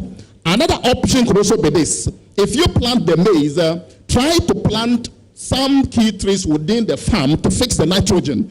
Moringa is very, very powerful doing that. Moringa very powerful doing that. Do you even know that after doing that, it will help you to fix nitrogen, improve the soil fertility, because the leaves are so nutritious. When you also do that, the seeds can also help you to be able to do what? To purify water. Do you know that? Okay. Yes. Now, great. Finally, I don't want to ask a lot of questions. I'll leave it for our participants here. You talked about land preparation. Yeah. And I've said that we don't do it well. Yeah. How should we do it? Okay. You see, when we say land preparation, at least there should be some kind of precondition before land preparation. I will prefer land choice preparation. Mm-hmm. The location of a land should play a very key role. So are you going to go purely savanna land? Are you going to go purely forest land? Are you going to go, let's say, maybe a mix of that?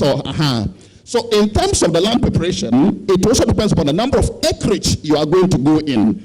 If it's, let's say maybe purely, let's say, like the northern part where, we can do a bit of plowing.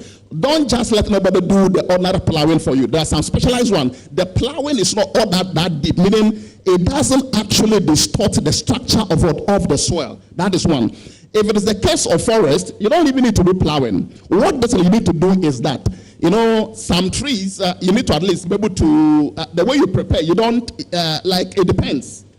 If it's, let's say, a champon, if it be very good, try to uproot, a champon, like the root. The root can be so much damage. The last thing I want to basically talk is that we have a process called no-tilling. No-tilling basically means that we are not going to disturb the land. As the land is, we just clear the top, let the residue be on the land, serve as what? As, let's say, cover mulching, and also rot to give what? To give manure. So thank you very much. Maybe if I've not answered properly. Well, I think you've answered. Thank you very much, Professor Francis Achu. So we'll move to Professor Apochi Kester, who will be talking about food data, technology, and digitalization. So let's welcome him also, and after that I'll ask a question or two, and then we'll move on to Nene.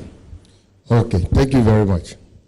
So let me move into the future, maybe 100 years from now, and then bring you back again. I think that will help a lot. My area of specialty is within the defense sector and then intelligence. And challenges that are solved within these sectors have a lot of benefit in terms of the civil sector.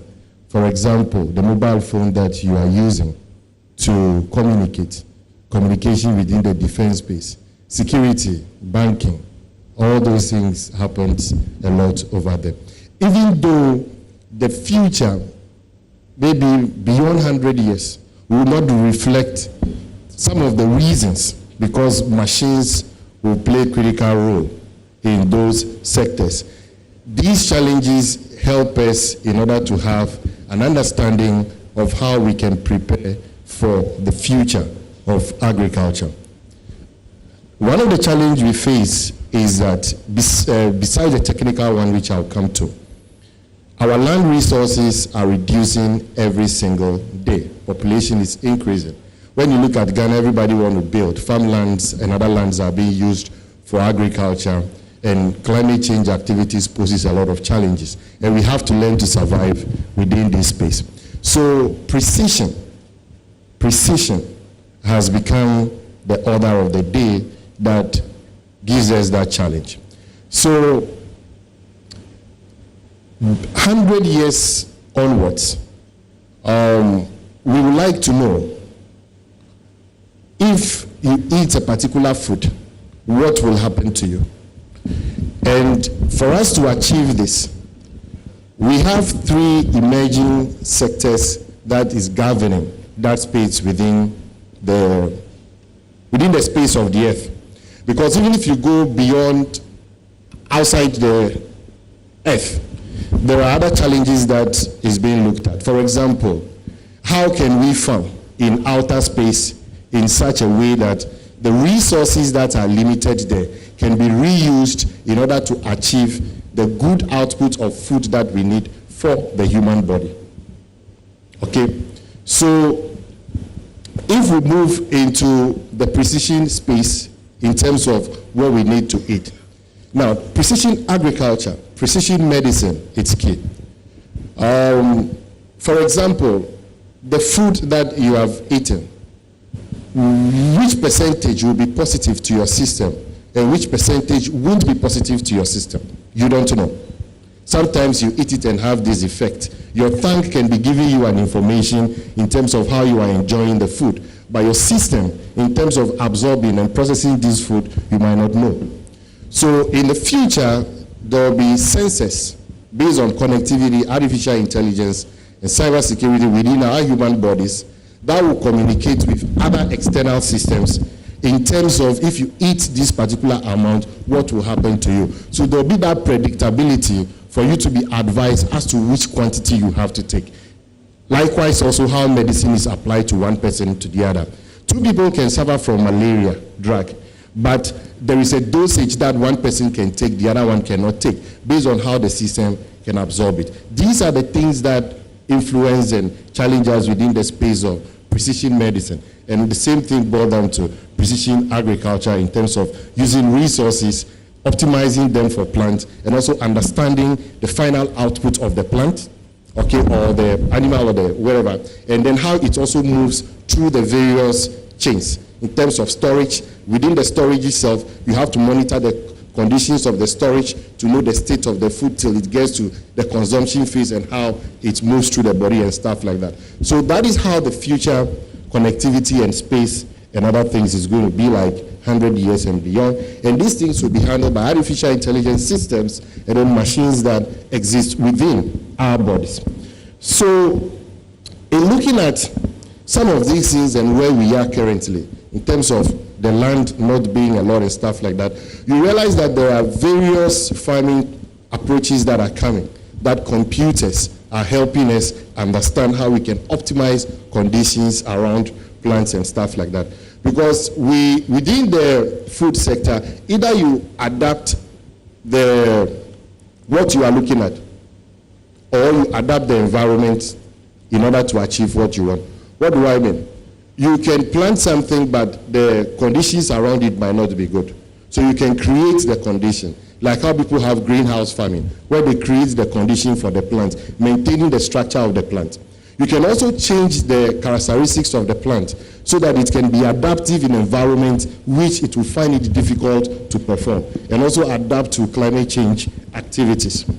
So these approaches and challenges that we face every day puts it in position where we have to choose best approaches in terms of farming. So, and also resource optimization. Currently, we have a lot of drip irrigation activities going on in terms of optimizing water usage. Whether you are doing natural farming, organic farming, or inorganic farming, you still have to learn how to use those resources effectively. Because if you put in too much fertilizer or whatever into the soil, the effect and then the spread can also, you can estimate that. So precision in everything we do is the bedrock of farming today and then beyond. Then sustainability is what should govern around it in terms of how you can sustain that approach of farming. And in order to do this, technology must come in to guide us achieve these results. That is where we engage sensors and other computing approaches to help us understand what we do in the farm.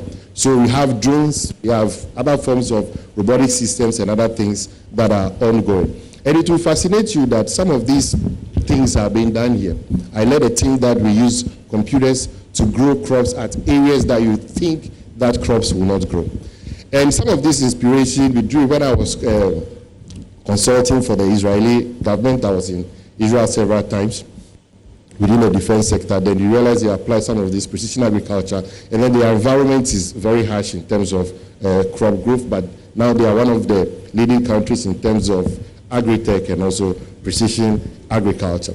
So I said, okay, then we can also use any soil around ourselves, adapt it in order to achieve our goals. But in order to really understand the condition, I engage my students where we grow these foodstuffs in sack, the 1 cedi bag. So in that case, we are able to use computers to guide the resources that goes to the plant and also manage it. But the beautiful thing is that we use leaves and other organic stuff to support the plants to achieve very high yield. And it can be done in urban farming and other technologies. And we use computers to actually guide us and even understand climate situations and help adapt the conditions of the environment of the plants. In this case, we've not touched the plants, but we just decided to use the computers to govern the conditions within the environment. And then we're able to get very high yield within a very small space. So technology has a key role to play, and it will continue to change the landscape of how we do farming, and that is where the focus will be. But what can we also do here? When we talk about technology, we can also develop our own approaches. Okay, so for example, with the military, where we train them in how to use sensors and other things to do things here in Ghana, we decided also to experiment and practicalize some of these things in precision agriculture. So in 2-3 years to come, if you see the GAF-C and also the signal unit developing and showcasing their precision agriculture, you should know that it has been a journey so far. I mean the Ghana Armed Forces.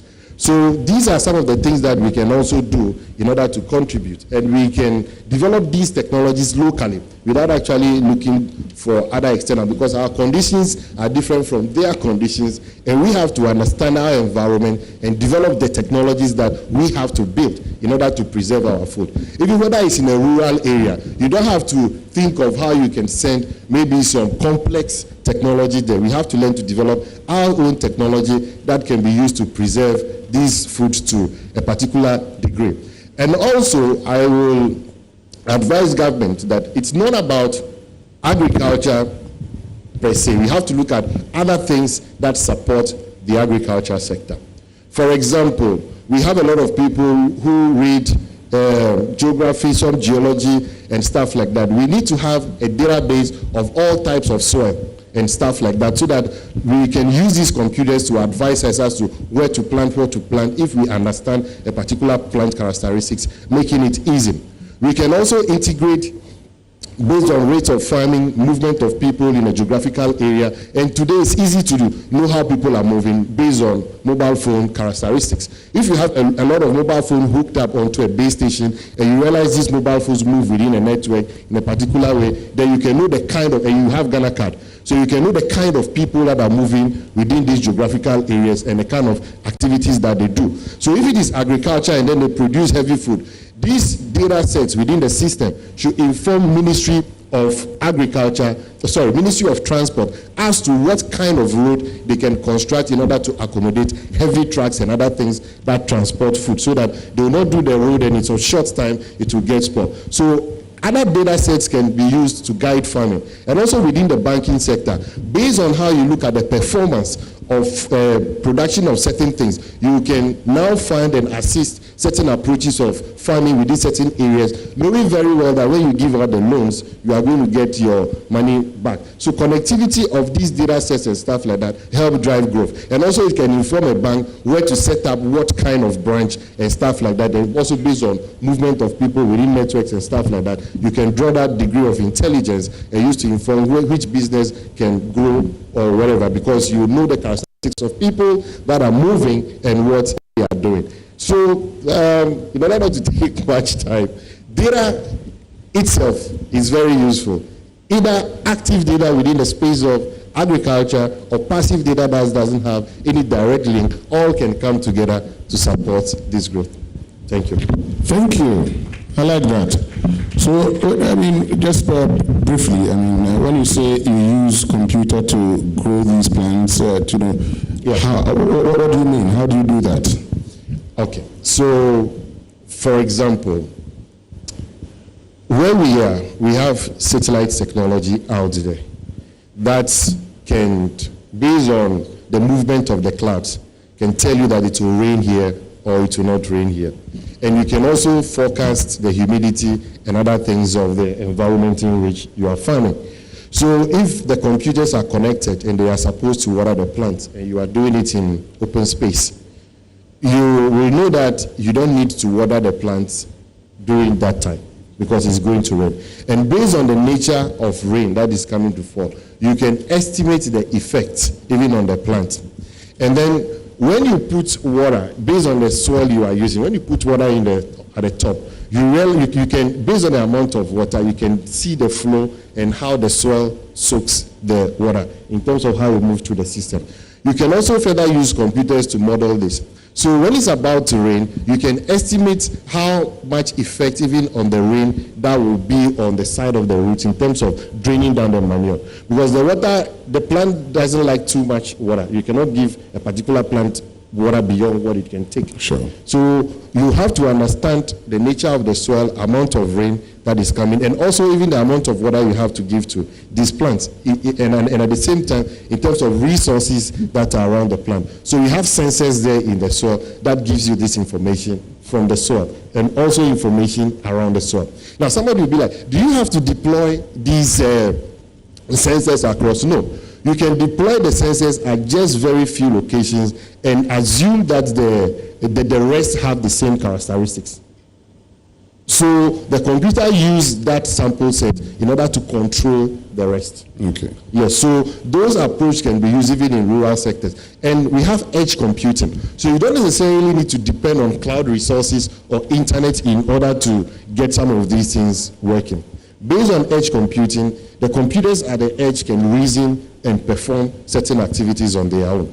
We don't have so much connected systems, but if we were to have a lot of connected systems where information okay, so let me look at it from the national security within the health sector and apply it to the agriculture for you.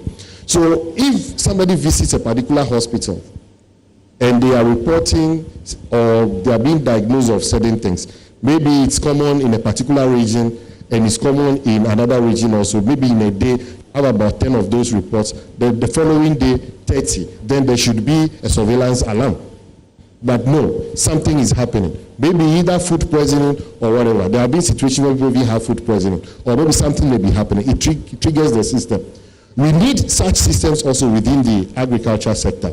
Maybe somebody reports an army worm somewhere, another person reports whatever. Then that signal the system for us to kind of use that approach. Birds also having flu or whatever. Somebody reported it, the extension officer keyed into the system, another one. The national security see these reports, or the agriculture surveillance system see this report, and quickly they can act. So computers can guide us in so many ways using these data sets in order to make informed decisions. Or another person also is using a particular farming approach that you realize that the yield is higher and kind of a thing. And you can see this from the data based on the output of the person. Then that data set inform you that we can now go and study how this person is going about this particular farming before he's getting this yield, and we can share that knowledge with others, and then we can benefit from it.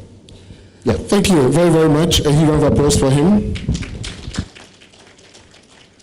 So there's a lot that can be done. I mean, I'm sitting here and I'm saying, well, I should get you to my farm. We can do a lot of things together. But let's now move to Alberta Nanaye-Akosa, who will be telling us more about food policy and governance for sustainable food systems. Let's give her a round of applause as she starts her presentation.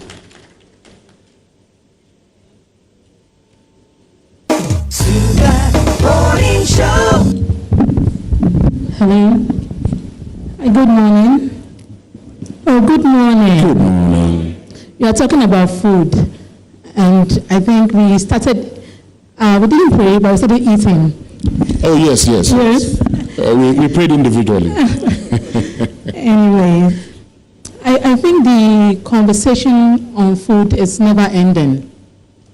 And it's because it's basically our livelihood. It's basically how we can survive as human beings. But what are the policies, governments, and basically what are our systems, what are the approaches, what are we doing right, what are we doing wrong, and how can we further build it or enhance it. Food is food, and governance and policy also basically complements it to ensure that we can advance it, to ensure that we can sustain it through diverse approaches. And I think that the conversation is global, and approaches may be similar, but also differ. In Ghana, I think AgriHouse Foundation has been working across the 16 regions for a while now. And what do we see? We see the energies of farmers who are very passionate and very committed to do more if there are resources. We see the youth who keep demonstrating beyond reasonable doubts that if given the platform, if mentored, if they have the right mindset, if the education on agriculture and its opportunities are available, they should be able to contribute to the future of food.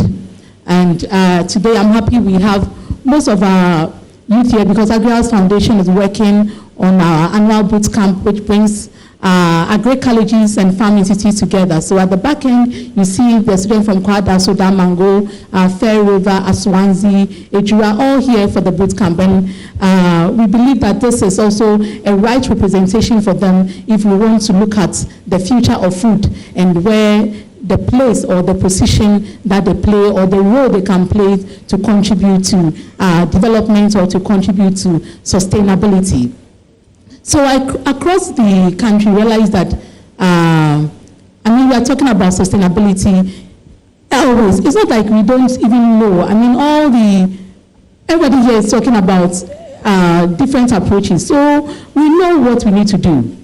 We know how we can feed ourselves. We know the localized approaches that we can use to enhance our growth and to ensure that the future of food is secured. But sometimes I think that though we know, like he passionately spoke, there are also human factors that hinders growth. There is issue with possibly leadership and how, and even ourselves, and how we could also be very committed. We see what is happening in Burkina and some of the structures that they are even building. I'll use the North as an example and some of the farmers that we are working with. When you go now, you are not even getting the share nuts to purchase because they are all being exported in each world state. And here we are talking about the future of food. What is the role of government to ensure that there are benchmarks to these issues that are pending? You go to an area like Yendi, you realize that the women are producing more sesame, but where are the processing machinery or equipment that they can use to even scale up and then export? Because some of them have been able to export to Kenya, and you realize that there are markets. It's not bad for us to be farming in small sizes. That's what we've been used to. But if the necessary resources and tools are available, I believe that we'll be able to ensure that the future is sustained. Now, I'm happy that our traditional leaders are here. And they are also from the part when it comes to governance. If you go to the regions, they are basically the heads or the leaders within the community. How governments or partners also working with them to ensure that there is some level of sustainability. Let's take Wale Wale as an example. They are producing a lot of watermelon. And it's only recently that a processing factory is being put there. Assuming that we approach our agriculture, we have 16 regions, we have over 256 districts, and then we have about over 160,000 communities.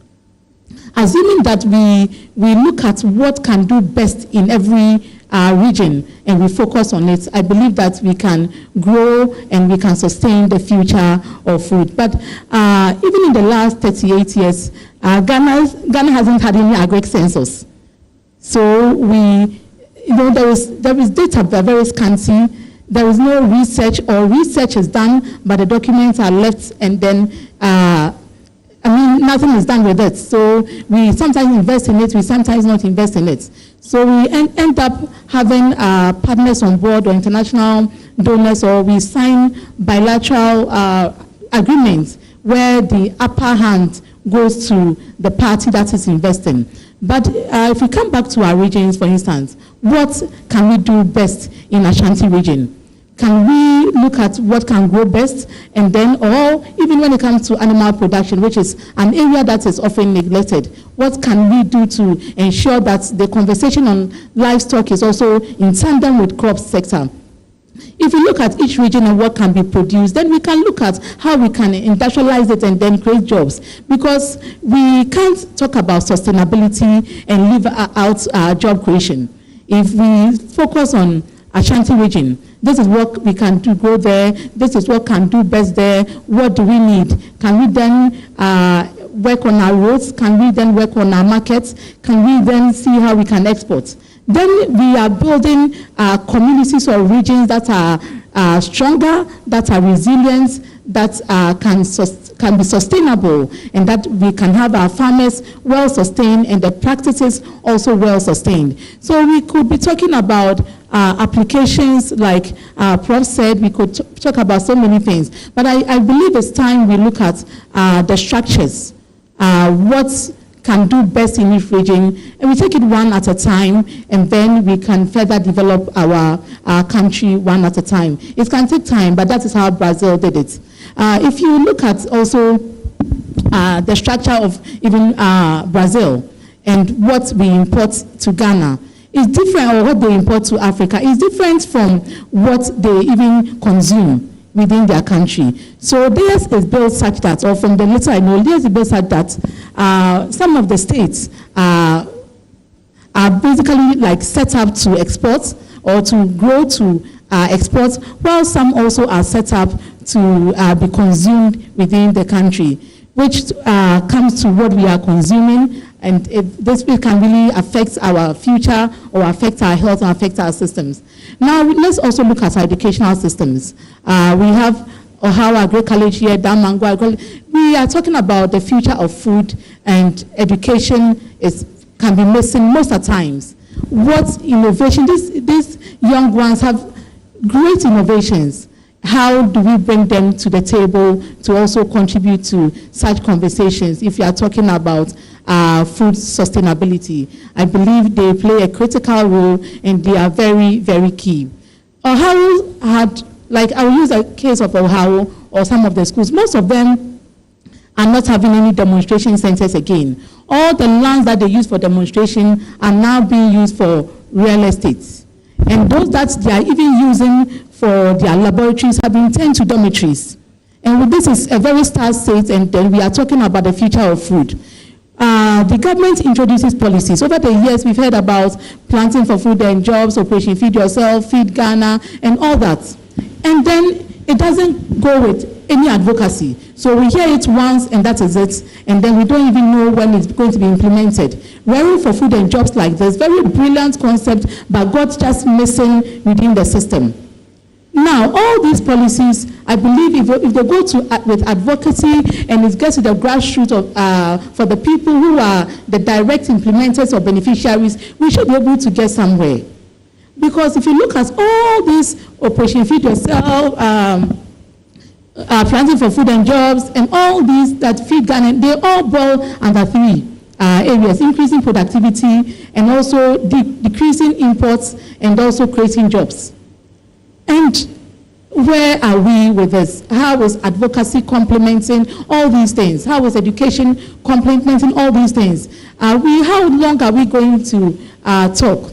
We have, sometimes there is budget allocation, and then there's a percentage maybe to the agri sector.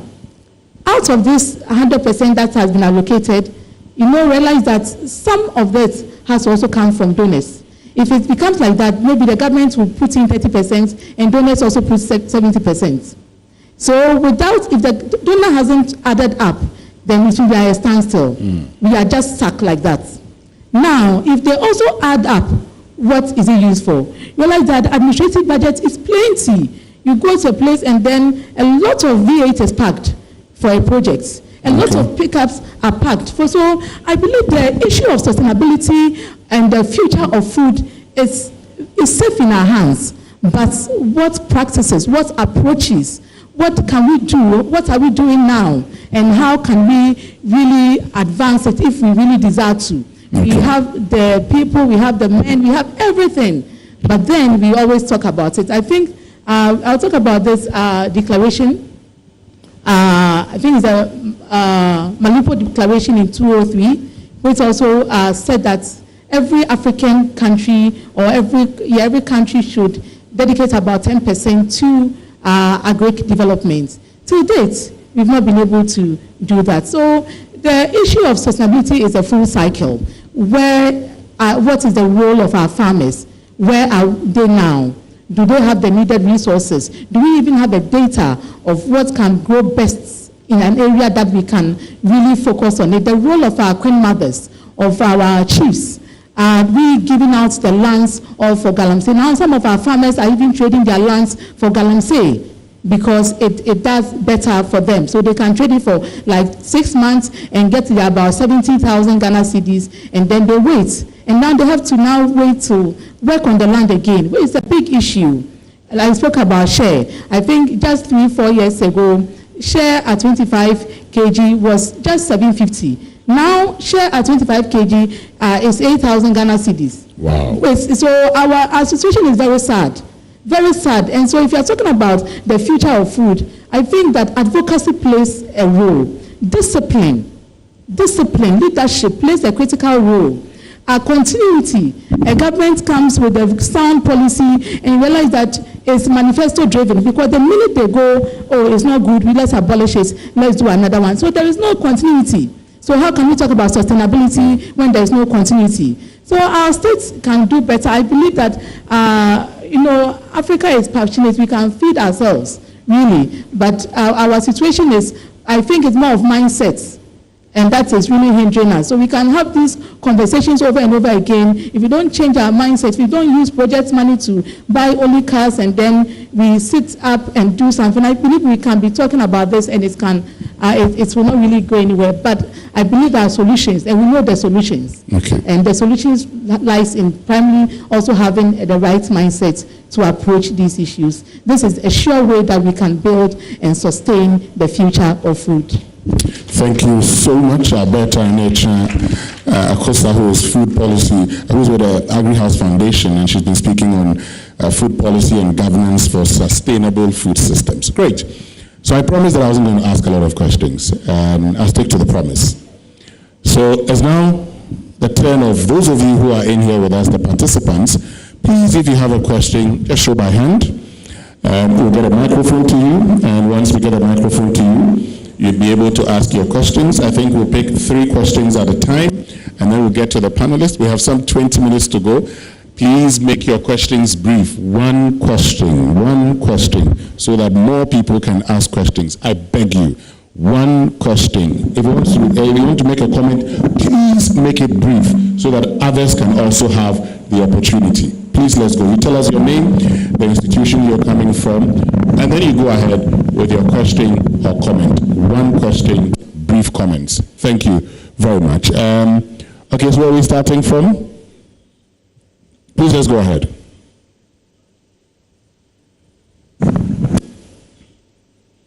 Let me say that we're live on the Joy News channel. We're also live on Joy 99.7 FM.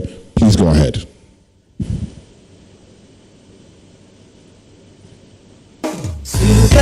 Morning Show. Are we okay?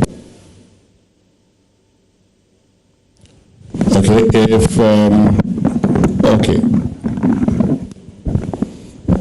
Thank you very much. Great. My name is Boateng. I work with PKF. We are trying to see how we'll be able to sustain agriculture. But I believe that food inflation is a very big issue. Because you see, at the end of the day, your income that you can even save and you can invest, which will help in the growth of our nation, is always dropping. Let me give just one example. I was taking my daughter to school in Cape Coast, and then we made a stopover at Winneba. And I asked, how much is the food? And they said, 15 cedis for the fufu. We start from 15. I said, okay, give me 15. And I asked my girl, how much can you also? I said, Daddy, also give me 15. And when they bought the food, she said, Daddy, no, this food, I can even take 20. What I'm trying to say is that if I have a family of, let's say, 4 or 5, virtually I'll be spending all my salary. So we cannot invest.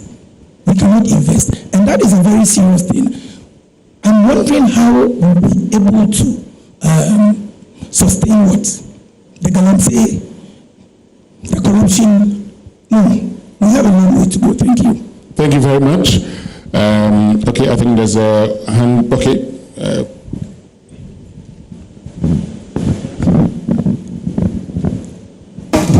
My name is Michael with Agri-House.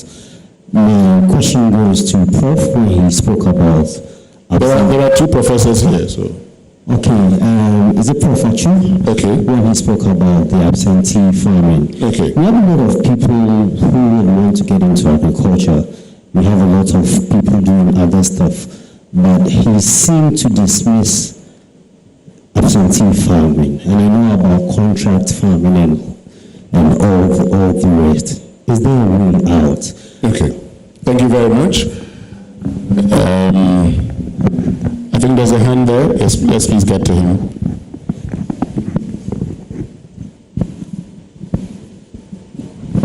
Thank you. My name is Justice from Joy Agricultural College and Mechanization Center.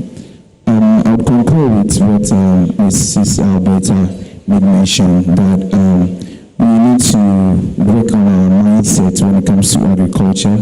And then Professor Achu was also mentioning absentee farming, whilst we have Prof. Casey also talking about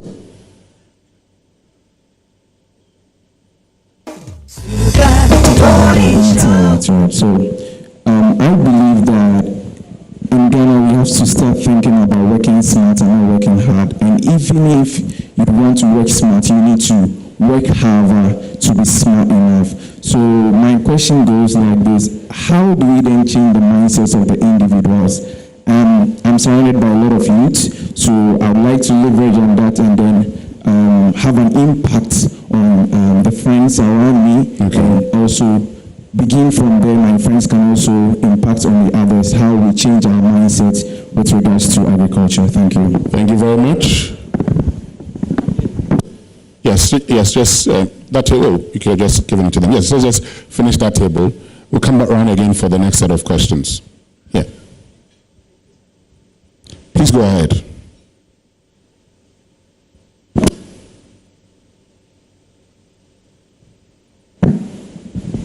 Thank you so much. My name is Beniano from Social Enterprise Ghana.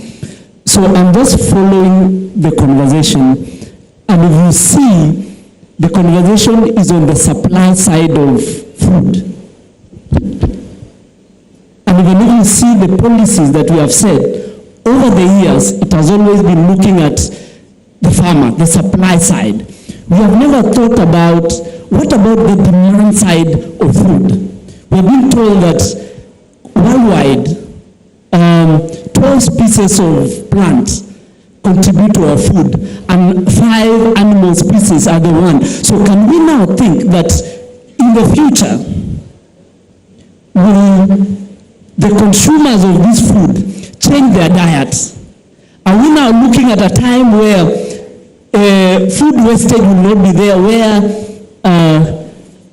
because we are talking about precision, then what I need as a person, can that be measured and given to me so that there is no wastage of food? Okay. And lastly, on the question of policy. That's on policy. One question. So let's give it to the next person. We beg you, so that we can have more people asking questions. Yes, please. Yeah, thank you so much. My name is Edmond.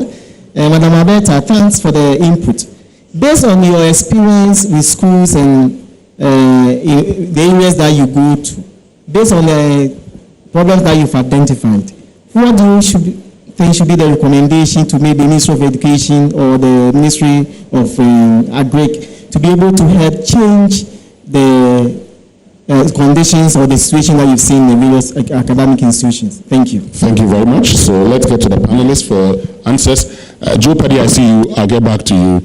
Yes, Professor Achu, there was a question for you on the absentee farmer, and then there's another one about mindset and a recommendation to the Ministry of Agric and schools. Okay, yes. Thank you. I'm going to give a case using myself, an example, then tell you the way out.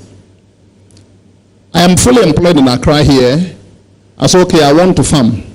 Where do I get the money? Funding for agric business in this country is very limited. I was shocked to know that Stanbic Bank so much downward, they fund agriculture, even than some of the banks that have been created with that particular mandate. Stanbic, thumbs up. So I decided to use my own resources. So, sorry, the thing was like this. So it basically means that initially you just outlay capital into the farm, you don't get anything, right? So I was thinking at least if it gets to a point, then I begin to get a bit of some kind of cash inflows from the farming, then I would. So what I did is that, okay, let me go into a type of farming where my presence would be so much needed there. So I decided to go into coconut farming. So into the coconut farming, it will surprise you to know, you go there, buy land, you prepare everything that you plant. Do you know even in your absence, people will begin to steal the planted coconut seedlings? One, I even told some of them that, oh, you know what, boss, you don't steal it. You wait. When it grows and is fruity, you can steal. Do you see that? Now, so what is now the way out here? People are now using technology where you can monitor everything using a cloud-based system, like what Prof is saying. Now, do we have resources to be able to deploy that? Yes, it depends. For me, the amount of acreage I want to go into, in fact, I've bought over almost 100 acres. At that level, it will be very difficult for me to use technology, looking at the cost involved. So for me, this is the way I do advise.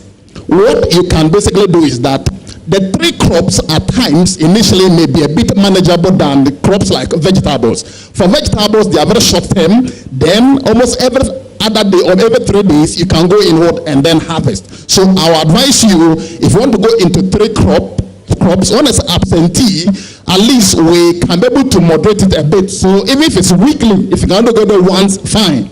But other than that, what I have experienced, you go to these villages, you think the people are so kind, you are kind with them, all right. You know what they will do to you first? They will bring you down to their level. Then they will use experience to beat you. So what I've realized that if you know you can't make them, based upon my experience, it may be, people may argue about it. I would advise at least once in a week. If you can't do that, my brother, save your money. Thank you very much, Professor Chu. There's a question, yes, I bet there are questions for you. Yeah, so you've been listening to the live coverage of the Stanbic Bank graphic business breakfast meeting, and they are getting deep into conversations about agriculture and how to ensure the sustainability of food going forward. It's a fascinating conversation, but this is where the Super Morning Show comes to an end. Yep. Yeah, we're continuing with your regular programming after this, starting with the 10 o'clock 10 o'clock news with pint-sized Adubia, who's got all the headlines ready for you. But just before that, we've got some messages from our partners, right? So yes. We'll buy you out with those. Until then, my name is Kojo Yankson. And Kojo, before we go, there's a special birthday message coming is there? through. Okay. Yes, whose birthday is it? Happy birthday to Dr. Alfred Kwesi Boafo. He's the CEO of Build Free Solar Hybrid Air Conditioning System. And this is from your family, your friends, from all of us to you, Dr. Alfred Kwesi Boafo. Have a great, great, great, great birthday. All right. And to all of you listeners, have a good one. Mama, you know I love you. Our mothers carried us, cared for us, and made 100 silent sacrifices. They were our first teachers, first friends, and forever heroes. Just imagine your life without the love, strength, and the sacrifices of your mother. Thank you, Mama. You are truly loved and appreciated. As we celebrate Mother's Day, your superstation, Joy 99.7 FM, is asking you to say thank you, Mama, in a way only a queen deserves. Bring your mothers to Joy FM's magical Safari Day Out on Saturday, May 10 at the breathtaking Safari Valley Eco Resort for an all-day experience, 8 a.m. to 6 p.m. It's not just a getaway, it's a full day of love, laughter, and unforgettable joy. Watching Mama smile from the heart. We'll kick things off with a guided wild tour where you'll meet zebras, wallabies, exotic birds, and more. Then explore a world of fun, horseback riding, Segway and bicycle rides, bowling, archery, owari, Jenga, darts, and more. Kids, we've got a full amusement park to keep them happy all day long. And of course, there's the feast, a sumptuous buffet lunch with freshly squeezed juices, followed by tributes to our mothers, photo moments, giveaways, and our grandmother's day cake cutting. And just when you think your heart is full, Kwampa will lift us even higher in music and celebration. Rates: adults 950 Ghana cedis, teenagers 650 Ghana cedis, and 550 Ghana cedis for children. Make payments via Momo to 0593 038 842 and reference Mama. The Momo name is Daniel Boyfiu. Need a ride? You are covered. There will be buses to convey those who may need it at no extra cost. For enquiries, call 0302 216 540. Let's make memories. Let's honor Mama. Let's do this the Joy FM way. Safari Day Out with Mama, because she deserves the world and just a little more. Mama, you know I love you. One night, one stage, one nation's heartbeat. As all the stars in Ghana align to celebrate the biggest night in Ghanaian music, the 26th